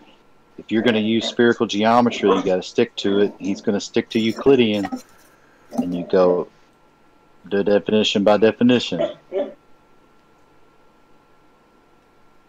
If you want to use spherical geometry, you got to stick to spherical geometry. I'm going to have to get that textbook and do some studying. Yep. I was going to buy one for Bev. You don't need to. Yeah. Does he have one? I don't. Do you have need one, Bev? I don't need one. I've no need. Do you have one? Do you have one? Do I have one what? Maybe I could get a two for special. You know, I could get one and I'll give one to you. Do I have one what, Brad? A spherical geometry book. I don't need. I found one on spherical Amazon geometry book. today. I have What's some. that? I have some pages that were taken out of another book, but that was when they were changing the spherical geometry, and they were adding it in, or well, spherical trigonometry rather. In the older Euclidean books, yeah, they took them out though. There's some. Oh, yeah. There's some funny bits. Yeah. They don't want that stuff for the consumption of the public. That bad stuff would happen. Well, there's too many contradictions in it, right? And especially at the time when Euclidean geometry was properly studied. I mean, you can imagine that a load of people that actually understood Euclidean geometry and the logic that goes with it, once somebody came along with something like spherical geometry and tried to tell them, no, this is the way it is, and they, you know what's they kind of didn't weird? really want it at the time. You know what's kind of weird? My son just took geometry in high school, right? Yeah. And I asked him the other night, did you study Euclidean geometry? And he had no clue what I was talking about. Mm-hmm. Yeah, in they the took United it out. States, I don't think they. I don't think they teach them Euclidean, or so. I'm not sure what they're teaching the kids. No. Why do you reckon that They didn't is? know what Euclidean geometry was. Yeah. Why do you reckon that is, Brad? I'm not sure. Apparently, they don't teach that in the United States. Yeah, it's to make people not understand logic, because that's what they would go through it. That's what geometry does. It teaches you a logical process. Teaches you how to gain proofs within life, Sure. right? So it's a very valuable exercise for critical thought that people don't want to in a taught. math class, wouldn't you think in a math class they would go through the history of math? You know, okay, it started this kind of math, and then at this certain time, this guy came up with these ideas, and that's kind of when. And then we added algebra and trigonometry, and Brad, you think they would teach the kids that? Wait, Brad, go look up the 7 liberal arts, and you might learn a little bit about that, how it's not taught anymore. Yeah. You should look it up. 7 liberal arts. 7 liberal. Trivium and quadrivium, bud. That's Kind what of we makes me find wonder ourselves what they're teaching doing my here. kids. Yeah, that's what we Maybe find if you go doing into here, Brad. college and We're teaching maybe adults. if you go into college and some bigger, further courses, maybe they would teach you that stuff. No, I was shocked my kid didn't know it. They teach that here. Do they? Yeah. Yeah, I'm Nice. doing it right now for my homework. Yeah. Mm-hmm. Nice. Oh, really? Yeah, for my carpentry homework. Yeah. Ah, yeah. Practical. Hey, Carpentry. Yeah. Hey, Brad, do you think after 12 years Who of is this? school, Brad, do you think after 12 years of school they'd have some time to talk about Euclid and the history of geometry and math and stuff like that? I mean, they do have 12 years to bring up the subject. I missed about 3/4 of your sentence. You were kind of roboting on me. Oh, I said, do you think in 12 years they could have brought up what Euclidean geometry is to the kids? They do have 12 years to bring this stuff up. You would think, like Seems geometry, like a long time, right? To not like talk geometry, about the basics. but geometry, they only have 1 year of geometry. You know, they go algebra, geometry, advanced algebra. What do you think that is? Trigonometry, but only 1 year is geometry. Yeah, well, yeah, like here it is only people that are going to work construction go to go Euclidean, but everyone else goes to something else like algebra and something like that, you know.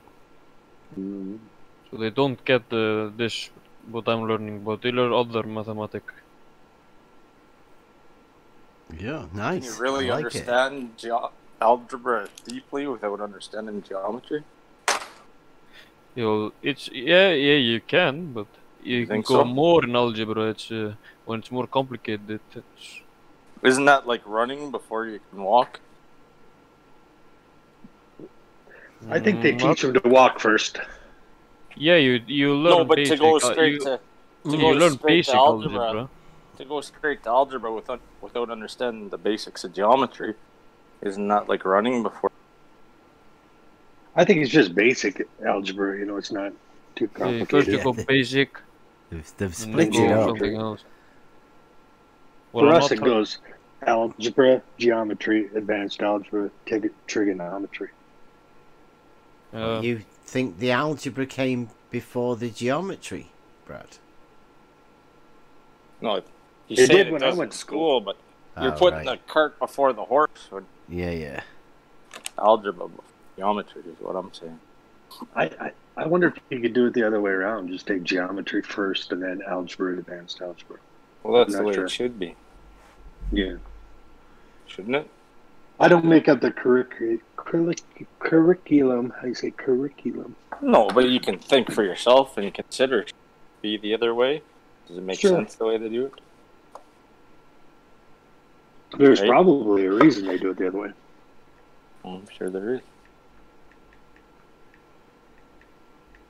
Oh yeah, sorry. Didn't mean to sidetrack on you, Bev. It's okay. Well, what we do here, right? There's geometry, but then there's reality, and we join the two together, right, to get the real term, because it's no good just living in geometry, right? That you'll get nowhere just living in geometry. Hang on.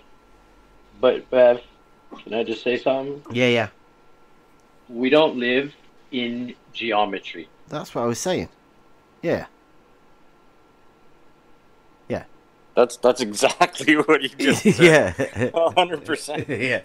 Yeah. So what we do is I know. I just want to make sure we're all on the same page here. We use the geometry in reality, right? Because geometry, the real terms for the real word means earth measurement, right? So geometry is made for measuring the earth. That's a literal translation of it. Earth measurement, right? So in order to measure the land, which is what surveyors do, right, they use Euclidean geometry, right? And they use the proportions of vertical and horizontal as the two reference frames to measure angles from. But more than that, the fact that vertical and horizontal meet perpendicularly means that is the right angle of a triangle. Now, that right angle of a triangle is very important. But it's very important for a geometrical sense, because we can use the proportions of that triangle with that right angle as though it's within a semicircle, and then we can use the functions of the angles and the relationship between the angle and the hypotenuse. The hypotenuse becomes diameter. The right angle becomes the tangential point that touches the circumference of the circle. And because of that, we can reference the angles and the sides of that triangle. And we will have a trigonometry. We can use trigonometry to measure distances and angles.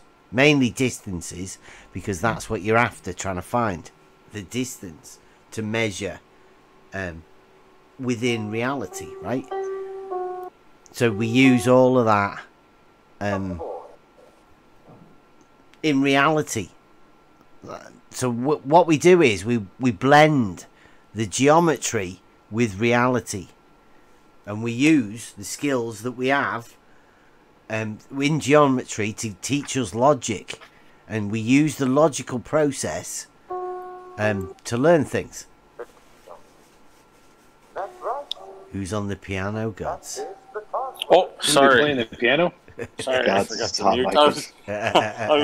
I was listening to that clip that the guy posted with eyes wide shut. Sorry. So yeah. So what I think you're doing is you're getting lost in the imaginary geometry around your model, and you don't seem to have a way of ever linking that imagination and that thought into a reality position.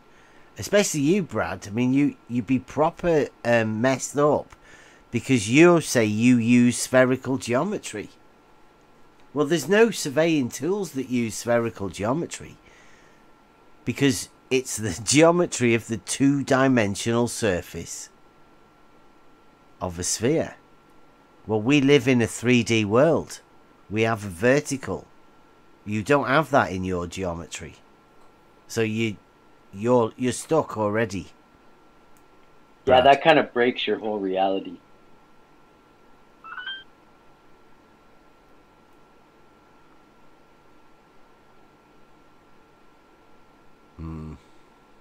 Do we want to agree on what a point is now? It's a nothing.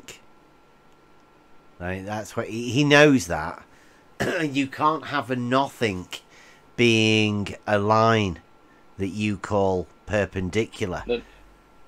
A line's a line. A line's not a point, though. Yeah. A line needs 2 points, one at each end. And the line is the distance, the straight line in between those 2 points that lies So do evenly. the ballers want, like, horizontal points? Like, just infinite points? Yeah, you like can't. Pixels, like everything is a pixel. I think that's what they want. That's why Brad particularly likes the word point at the minute. Rumpus uses it a lot. The horizontal at a point. But it's a fallacy. Because a horizontal is a straight line. And a straight line is separated by 2 points. 2, not 1, 2. And also, if you use Euclidean geometry, that it is that within works so much better in reality. Euclidean. Yeah, it'd be much better if you call it reality geometry. Seriously, it would be. I think that's why they call everything else other than Euclidean just non-Euclidean. Yeah, not. Right? Yeah. I like that Euclid guy. It's the difference between a fiction and non-fiction book. Yeah. Yeah. It either is or it isn't. That's it. But like, yeah, one of the postulates of Euclidean geometry is that a terminated straight line can be extended indefinitely in a straight line. So I think that's why they like to go to a point, right? Because the very second they make it a line, then it's built into the postulates that you can extend that line forever in a straight line. So there's no such thing as a straight line at a point in Euclidean geometry, because any straight line can be extended indefinitely. Built into the postulates. Can we do that in reality? Extend a straight line forever. Yeah. Yeah, of course you can. It wouldn't ever bend, straight would lines it? have to.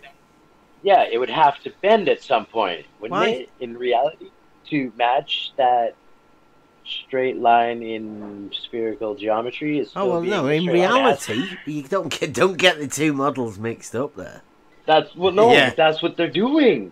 Well, that's what There's they no straight do, lines not in us. spherical geometry. Yeah, there's no straight lines in spherical geometry. Don't forget about that. Yeah, that's what I thought. Like so, but we can have straight lines in reality. Like Yeah, straight. we do have straight lines in reality. Are we saying it? We were But they talking say they're to not Buster. straight. Yeah, we were talking to Buster earlier, right? When one of the postulates or axioms within spherical geometry is that there are no parallel lines. Not possible. That was the problem with Euclidean geometry, was parallel lines, right? Or what they call the parallel postulate, which isn't even that. That's a mind trick in itself. You'd have to remember us about that. Well, yeah, Buster. because you got to think about it. It's also a mind trick that we know we have parallel lines in reality called train tracks. They have to be parallel. They have to, but they don't look parallel ever. Well, in spherical Never do geometry, they ever look parallel. Yeah, in spherical geometry, there are no parallel lines. Not one. You're not allowed to So have how them. do they build train tracks then? Well, I'm gonna have to, like, that's my dad, a fallacy, right? My dad used to work for the railroad. Yeah. But he wouldn't have a clue about how they built the train tracks, I don't think.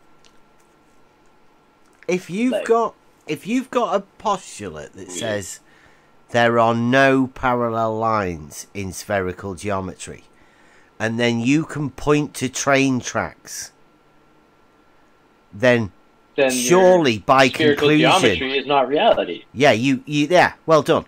You've just made a logical statement. Man, I've been in this conversation. Maybe this is why for 5 trains years, became man. obsolete. Yeah, because once, man, and we went into Trains flight. are far from obsolete. No, I know. My dad worked for the railway for like 40 years or something. Well, the other guys said they're obsolete. They're far from obsolete. We have to shut down these trains because we can't possibly have train tracks. You can't have train tracks in spherical geometry. Right. Can I butt in here a minute? Don't forget you can't have straight lines. Can I say something? Right. Yeah. Hey, I'm gonna head out. All right. Yeah. Yeah. It's been nice talking to you guys. Yeah. See you later, Hey, Brad. thanks a lot, Brad. Thank I you. appreciate it. Bye. See you later. I like Brad. I like Brad too. Yeah. He was calm, cool. He didn't eat his mic. Yeah, he's got his mic fixed. No, just every other baller that I talk to or chance to talk to, they eat it. They get real loud, and I'm a loud person. Hey, Bryce. Mhm. What do you think of the conversation here? Is pretty a lot different than what you're used to. Yeah, it's a little different. But, I mean, I haven't really heard anything different than what I've heard before. Oh, you've heard all this before? Well, most of the discussion was about water level, and I've heard the water level stuff before. Nice. Who did you hear that from? Just everywhere, like any flat earth, anything. Anytime you talk with a true believer, they'll talk about water level. A true believer? Yeah. What, like somebody who stands on an intersection and yells at people. Oh, wow. What about, like, level being horizontal? Yeah. Do you still have a level, a horizontal level, or? Sure.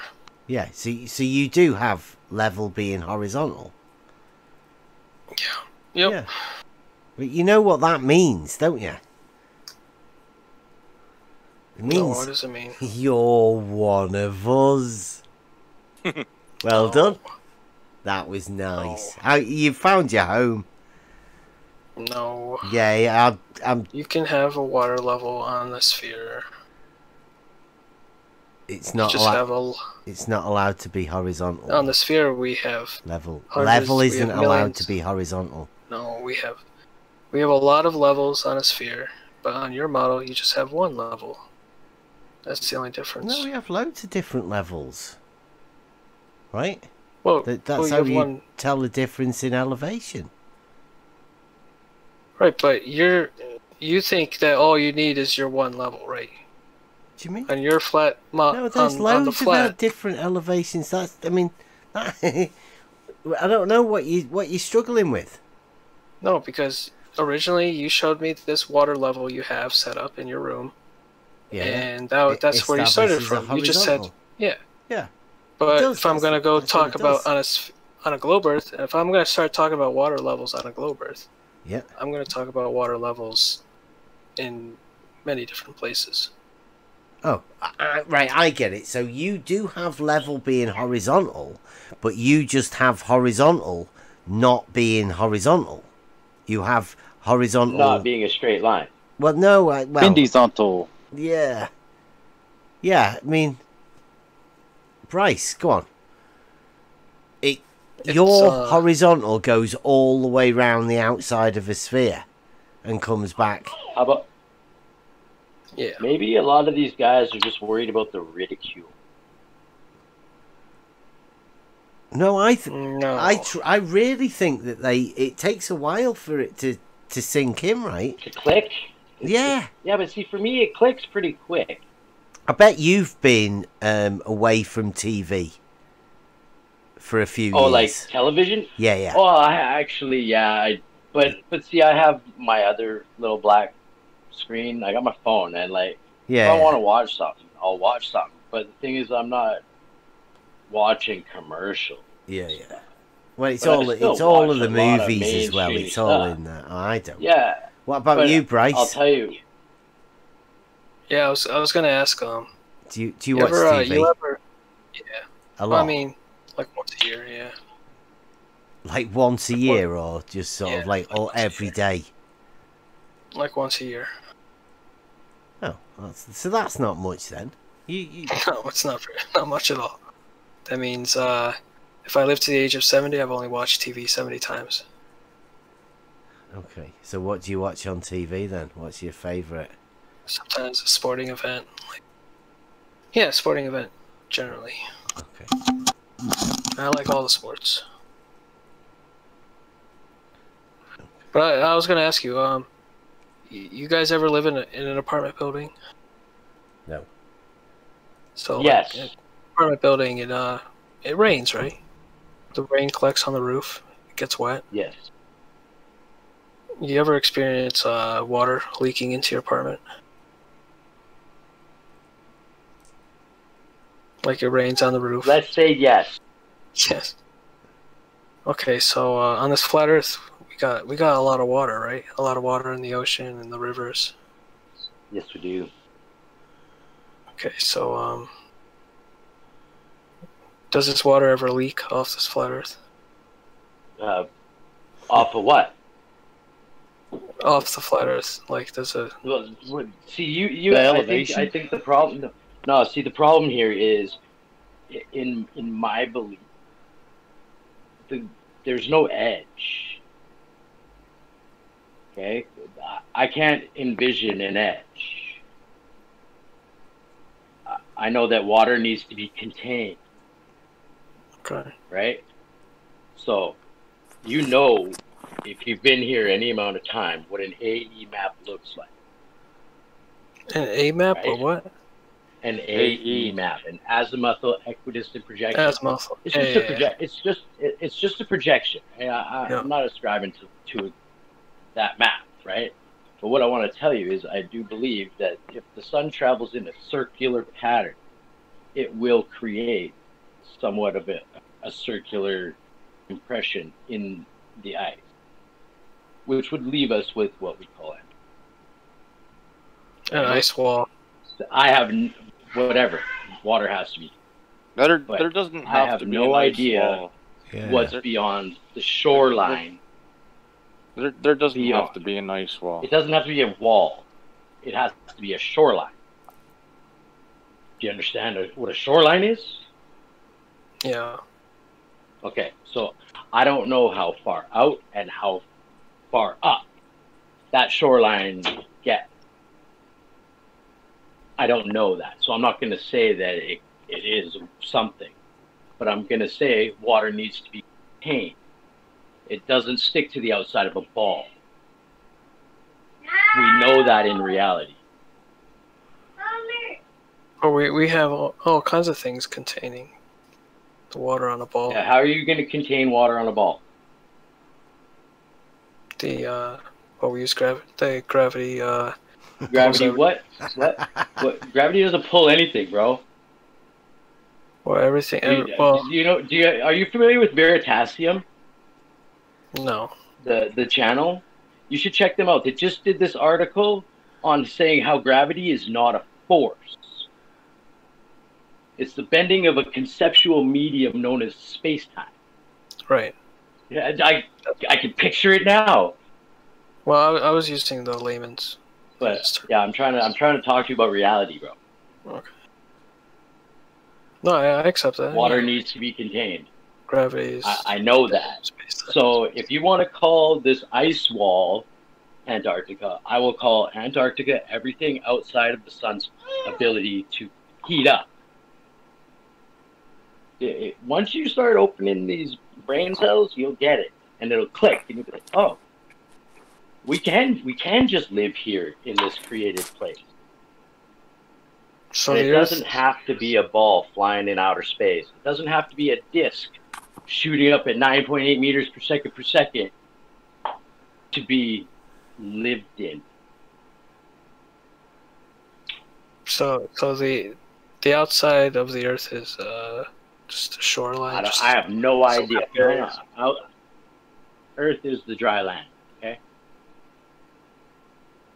So you have no idea. So you have no clue what's containing all this water. I know that there's a shoreline. Do you have a clue? There has. I don't really have all the answers, but I know that the water seeking its level is true. I don't claim to know everything. Here's the thing, but Bryce. I don't think it's a ball. I don't think it's a ball flying through outer space. Here's the thing, Bryce. If we're able to show that level is horizontal, then that's a foundation in which you must build your reality from. Regardless if there's an ice wall, plane, or a disc, or whatever the fuck it is, it doesn't matter.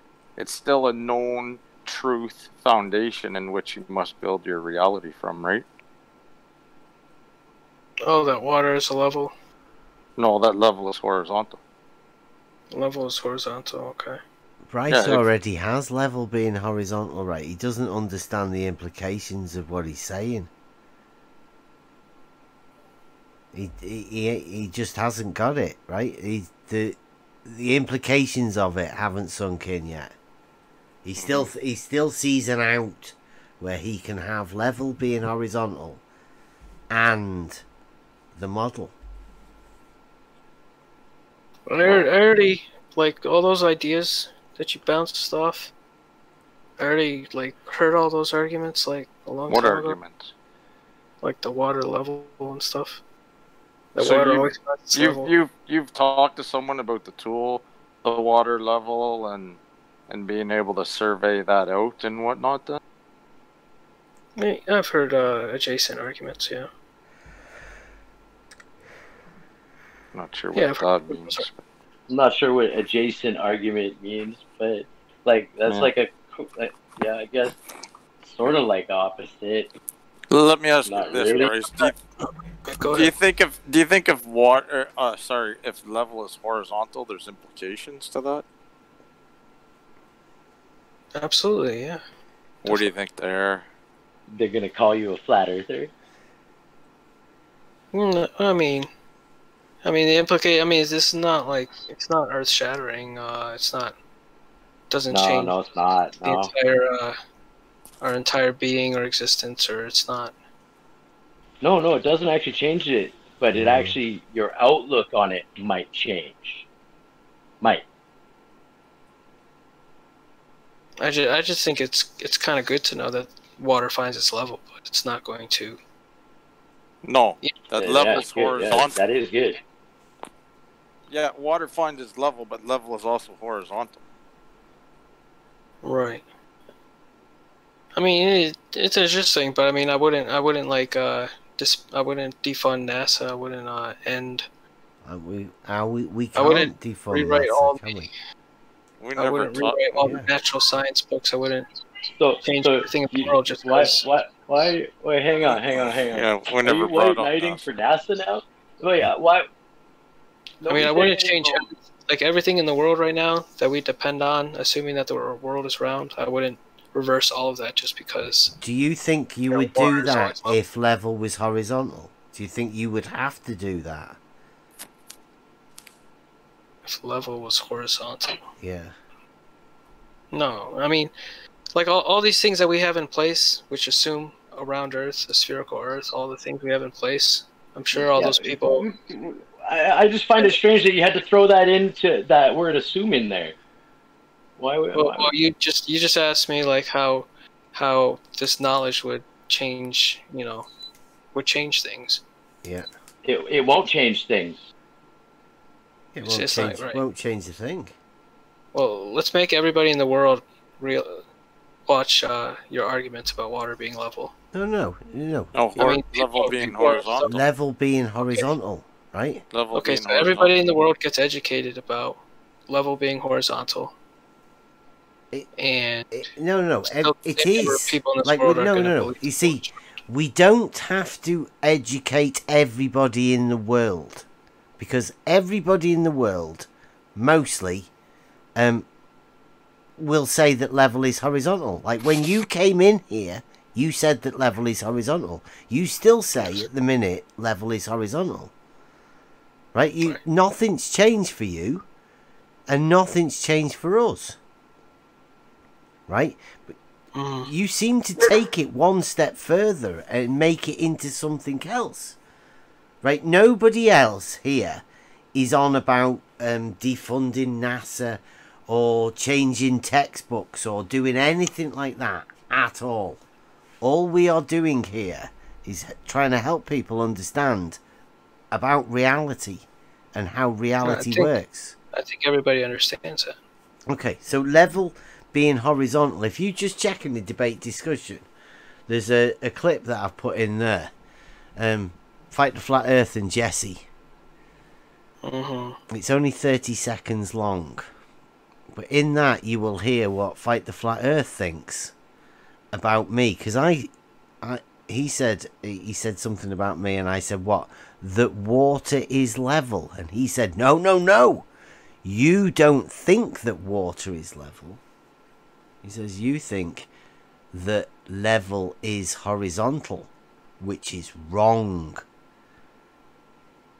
And the implications of that means that you're a flat earther. So the implications of you... Level is horizontal. Yeah, level. If you think level is horizontal, to fight the flat earth, and many other people now. If you say that level is horizontal, then you're a flat earther. Did you not know that? It seems a bit weird, really, isn't it? Because like it's a lot of reality based in that. Do you think you will now change your opinion on level being horizontal because Fight the Flat Earth will call you a flat earther? I mean, he does fight the flat Earth. So I don't know about that. Yes. Be ready for Fight the Flat Earth coming to fight you. Because you think level is horizontal. Actually, if you teach any children, he'll call you a child abuser. Really? Yeah.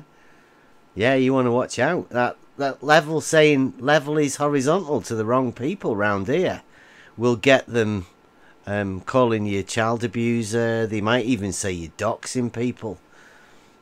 They'll do anything to stop talking to you. So he thinks you're a child abuser? Yeah, he's said it publicly many times. For saying level is horizontal. Yep. So what does he believe? Like the flat earth. He believes that people who he decides are flat earthers, who say they're not flat earthers, because I'm not a flat earther. I'm just a realist. So yeah, he thinks that anybody that thinks level is horizontal, or thinks anybody he wants to put in the group of flat earthers, they're fair game. You can do whatever you want with them. You can call them names. So what does he think level is? Curved, obviously. He thinks level is a curve. Yeah. He thinks straight lines curve. Okay, so he would think level is anything that kind of just conforms to the Earth in some way. He just well, I don't know. He doesn't actually think anything. He just thinks that anybody who thinks that level is horizontal can be attacked and ridiculed. He makes a lot of money out of ridiculing people who think that level is horizontal. Well, he probably thinks that saying that level is horizontal, he probably thinks that's like that is getting your foot in the door towards flat Earth theory. Yeah. PhD Tony says that Euclidean geometry he calls that flat Earth geometry. Did you know that? PhD Tony. Well, probably because flat earthers like to use Euclidean geometry to poke holes in sphere Earth theory. Oh, that's a nice theory. I like that. You call the globe Earth theory? Did you just say globe Earth theory? Yeah. Do you have a problem with Euclidean geometry? No, I think seems pretty useful. Seems useful for surveying and all kinds of stuff. Most practical things. Do you know why a PhD guy would say it's flat Earth geometry then? Oh yeah. Because it's because flat earthers like to use Euclidean geometry to help prove flat Earth. I'll prove flat Earth. Or like it's not two-dimensional, is it? It's definitely not two-dimensional. If surveyors measure an elevation change in the vertical, then surveyors are measuring a change in 3 dimensions. It's not flat. How can they prove flat when they are using 3 dimensions? It's like whatever's going through your head when you're saying these words, they are not making sense, are they? Like, do you want to get this idea now of what flat Earth is? What is flat Earth? It's not two-dimensional, is it? It's just length and width, right? Yeah, that's what a flat is. Mm-hmm. Right, now there is a vertical change in elevation, right? Yeah, all over the place. So that proves it's not flat, doesn't it? So you can't use geometry that surveyors use in order to survey to prove 2 dimensions, because there's a change in 3 dimensions. Mm-hmm. So it's absolutely ridiculous saying what you say. That we can't. That you say that Euclidean people try to use Euclidean geometry to prove a flat Earth. Well, when in you fact use Euclidean geometry surveys prove that it is impossible to have a flat Earth. Yeah, no, I hear what you're saying, but when you do your stuff on the whiteboard, you're using Euclidean geometry, right? Yeah. And that's, and it's the you use geometry that of to help. reality. You use that and then parlay that into your three-dimensional surveyor argument. Yeah, Euclidean geometry is a series of books, right? That progressively get more and more, right? Book 11 is solid geometry, three-dimensional geometry, right? So Euclidean geometry is three-dimensional, not two. Three. What's the geometry you use on your whiteboard? I only ever use Euclidean geometry. I have no need for any other kind of geometry ever. Euclidean geometry is perfect as far as I'm concerned. I have no need for any other geometry.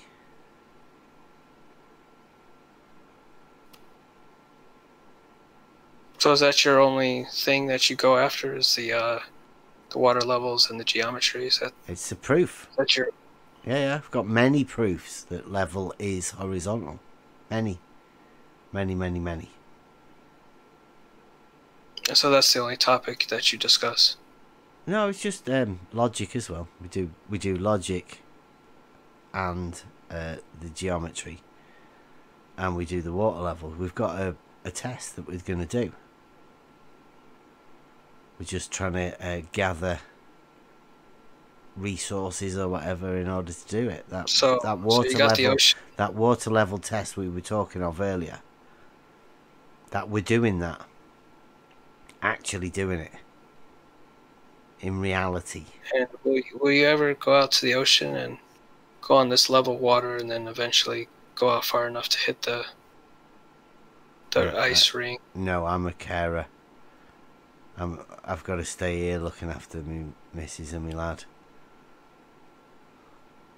Well, it seems like nobody's found the time to do it. Are you gonna? Have you got time? Are you doing it? I don't have time. Okay. But isn't it funny that nobody hold on, dude. I didn't hear anybody in here mention an ice wall except for you. Yeah. I love it. Okay, he's the one mentioning flat as well. He's mentioned flat loads. The beach wall. I didn't hear anybody in here mention any wall. Okay, I didn't know exactly what to call it, but... Well, I didn't hear anybody in here mention any of that stuff. The end of the ocean, right? I didn't hear anybody mention any end of the ocean. The ocean's going to end eventually, right? I don't know, is it? Well, we're talking about water level, right? What's that have to do with the ocean's ending? Well, we don't have an infinite amount of water in the ocean, right? How do you know? Like, we have oceans, we have water on the Earth. Have you measured? And it's eventually gonna, you're gonna run into the container of where the edge of it is, right? Oh, yeah? So. We're going into the imagination now, right, Bryce? You're back in imagination land. Well, I'm just trying to be sensible, right? No, you're just starting to imagine things. I mean, it's a pretty sensible question, right? So we have oceans. There is water. You go to the beach. You go to the beach. There is water. There's an edge, right? You go to the river. You see the banks on the river. Yeah. So the ocean, if you go out towards the ice wall where it's supposed to be. I don't know. What ice wall? Nobody mentioned an ice wall. Oh, okay. Nobody said ice wall. You know what I mean. No. Because somebody, Yeah, but nobody mentioned anything about somebody ice brought wall. up the azimuthal map earlier, right? Yeah, and the they azimuthal said map was What's the the ice map? wall on the outside. also right? when they brought it up, they said that's not what they subscribed to. They were just using it as an example. Okay, well, I think the azimuthal map is it's pretty decent. If you're flat, if you think the Earth is flat, that's pretty decent map to use, right? Well, that's your opinion, though. I think a lot of people. You know, all maps are flat. Have you got any? Have you ever seen a curved map? Ever? No, people don't use curved maps. Why don't people use curved maps? It's just inconvenient to use. Why? It's inconvenient. Most people like to lay a map on a table. Yeah. So it makes it's handy, right? That it's a flat maps. All maps are flat. Would you be okay with that? Yes. Statement. All maps are flat. That's right. Have you done any geometry at all?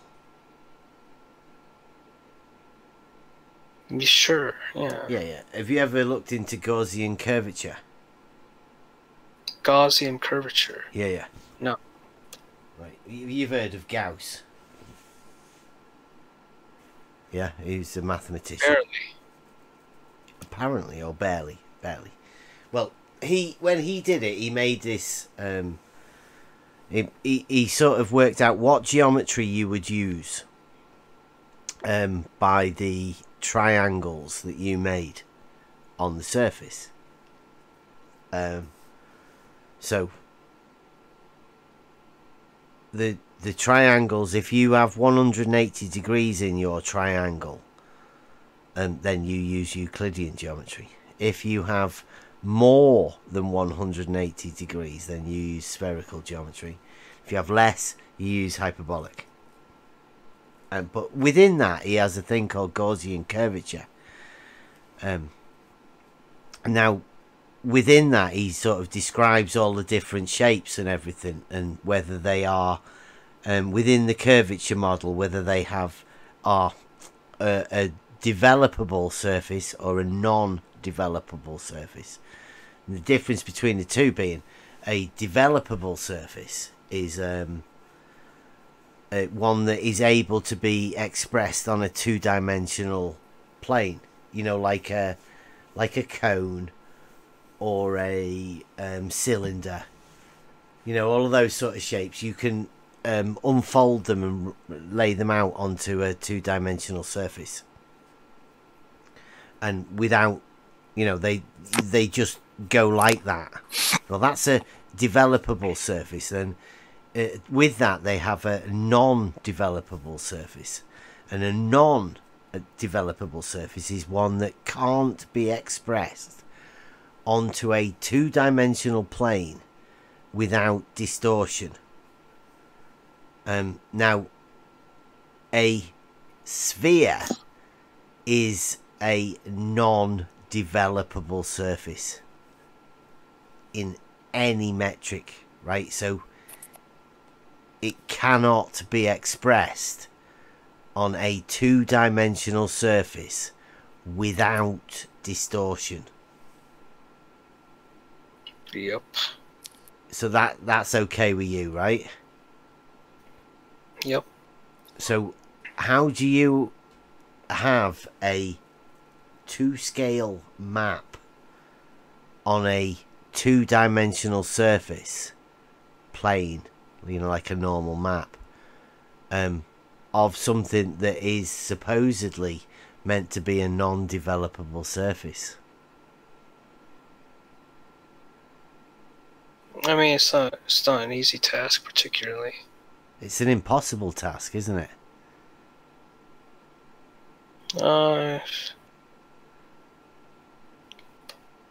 Even within your own geometric metrics of because the what it says. purpose of a map is to help us know where places are. So it's perfectly possible to make a two-dimensional map, which informs people about how to navigate, get around the Earth. Yeah, to scale as well. means that it's accurate.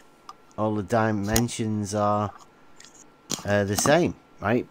It's a scale. One something is equal to whatever, right? That's the ratio of how maps are scaled. Yep, they're all scaled. Yep. Well, that scaling means that it's the same all the way across the map, right? There's no distortion anywhere across the map because the scale doesn't alter. Right. Right. So that would suggest until you try to put it on a ball. Well, it means that the maps can't have come from a ball because the ball is a non-developable surface, which means it can't be expressed on a two-dimensional surface without distortion. But a map is a two-dimensional surface. Because they try and put them on a spherical surface. Yeah, but they can't have it. They can't have a two-scale map. That's wrong. No, I know. Yeah. I know if they want to put it on a ball. Yeah. How would you explain that then, Bryce? You know. I just trust that maps are right to scale. I never really have a hard time knowing where to go when I use a map. They seem pretty useful. Yeah. So would that seem to say anything about the whether it's a non-developable surface or a developable surface? I don't know exactly. I think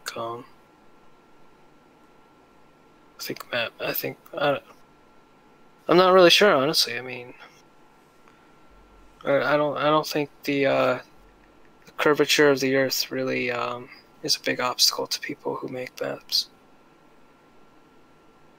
Really? You said that nonchalantly, very easy, very flippantly. The curvature of the Earth. Yeah, because it's something. Like because you know it's there, right? The way you said it.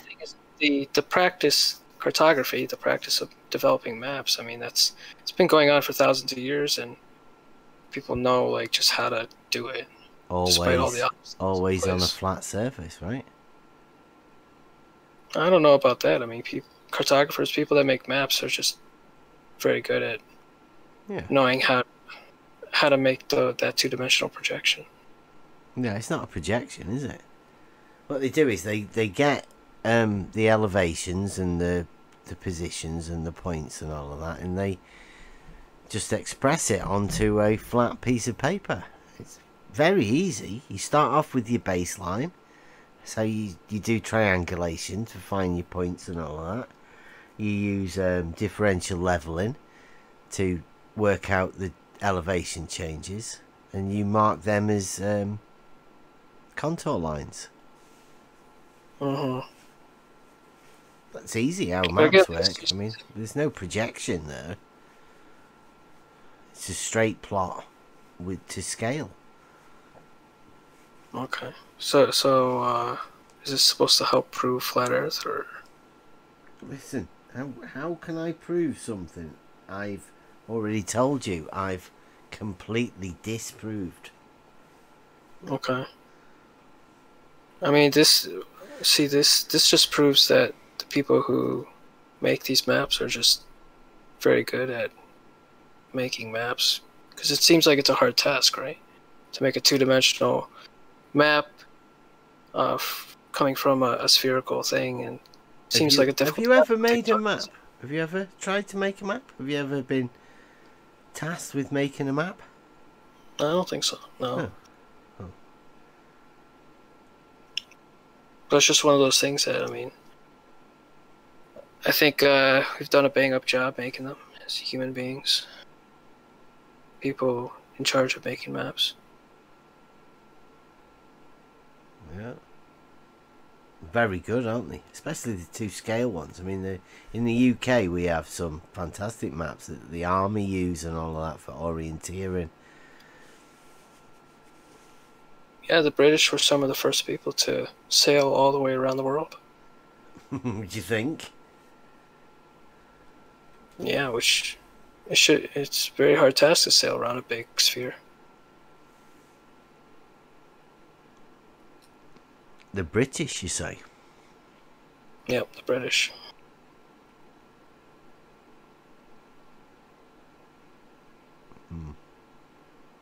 I doubt that. British, many European civilizations. Yeah, Europeans. You still think you're on a ball? Yeah, absolutely. I thought you said level was horizontal. Sure, I mean, I'm willing to accept that. So which one is it?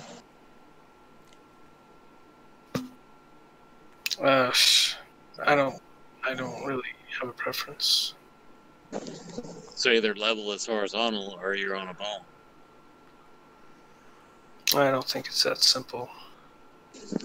Yeah, I think it is. It's that simple. I say he doesn't understand the implications of what he said.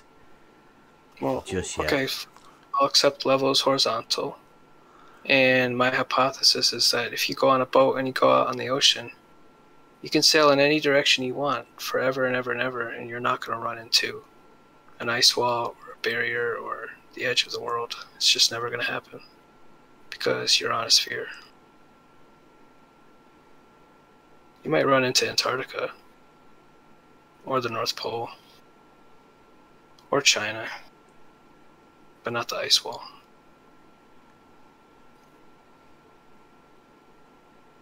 But sure, level is horizontal. That's fine. I can accept both outcomes would happen.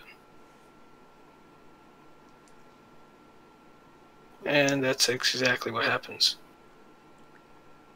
Because I'm still sitting here waiting for proof of this edge of the world, where all the water just kind of hangs out. Nobody's ever going to give you proof of that. You know you're going to have to go and find that for yourself.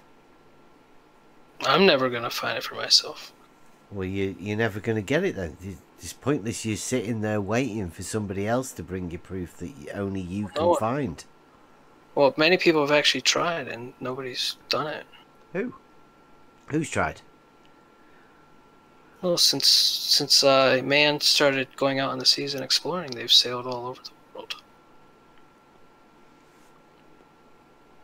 Who? Probably, if you add up all the nautical miles that man has sailed around the world, probably be in the billions. How many of is you? Is your concept of a globe in your mind, or is it somewhere else? It's in my mind. Exactly. Everything. Well, just like everyone else, everybody. All my thoughts are in my mind. I don't know where else they could be.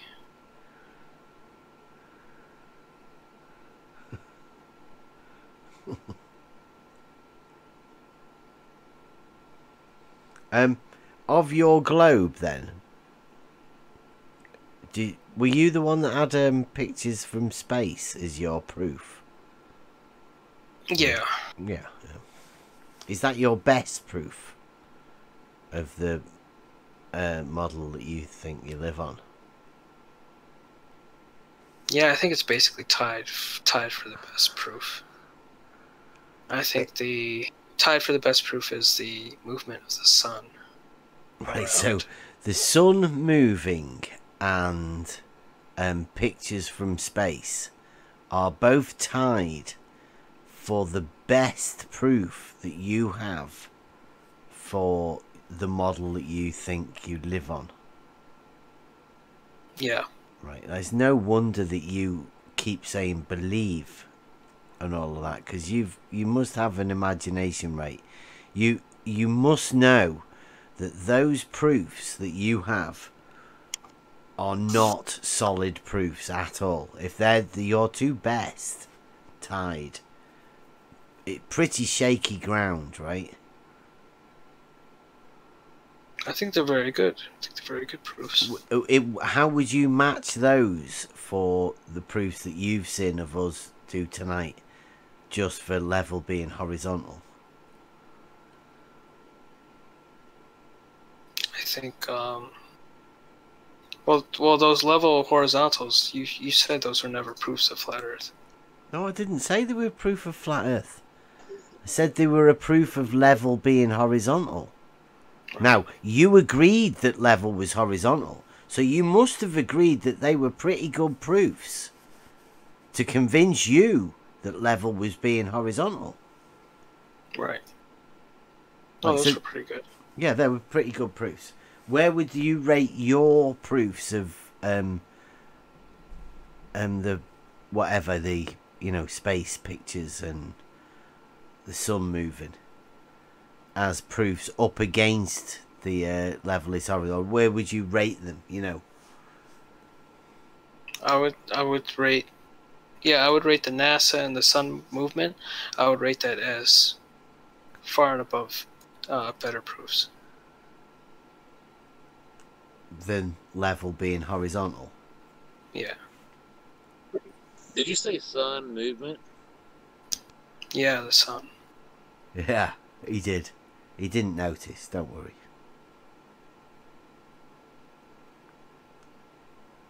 He's got that backwards, hasn't he? Yeah, yes, of course he has. Oh yeah, the Earth's rotating and the sun appears to move across the sky. Yeah. Yeah, nicely changed.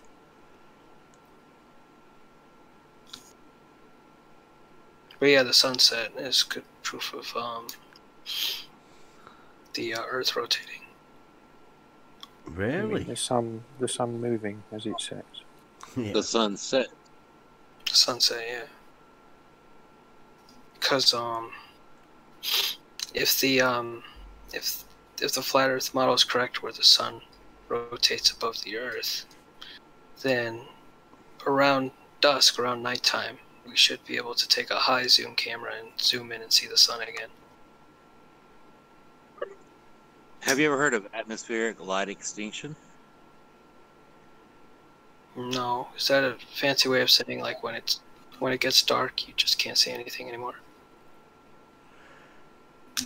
That's right. Like on a cloudy day, right? It gets dark outside. Yeah.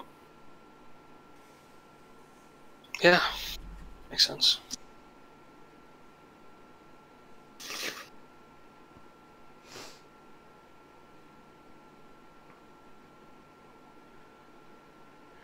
Are you guys sticking around for a bit? Because I need to go and get some kit, but I'll leave it running if you're sticking around. No, it's late. Yeah, I'll be hanging up. All right, guys. Are you going? Yeah, pop Yeah. around again, Bryce. So we've got plenty of more stuff. Bring whatever you've got next time. Bring us some. See what you can find out about the curve level. The curve level, right? Yeah, the curve level from your model. Fight the Flat Earth. Go and ask Fight the Flat Earth why he's so what he thinks of you thinking that level's horizontal. Tell him you've seen a good proof or two. Yeah, I'll tell. Yeah, I'll tell him I'm no threat to him.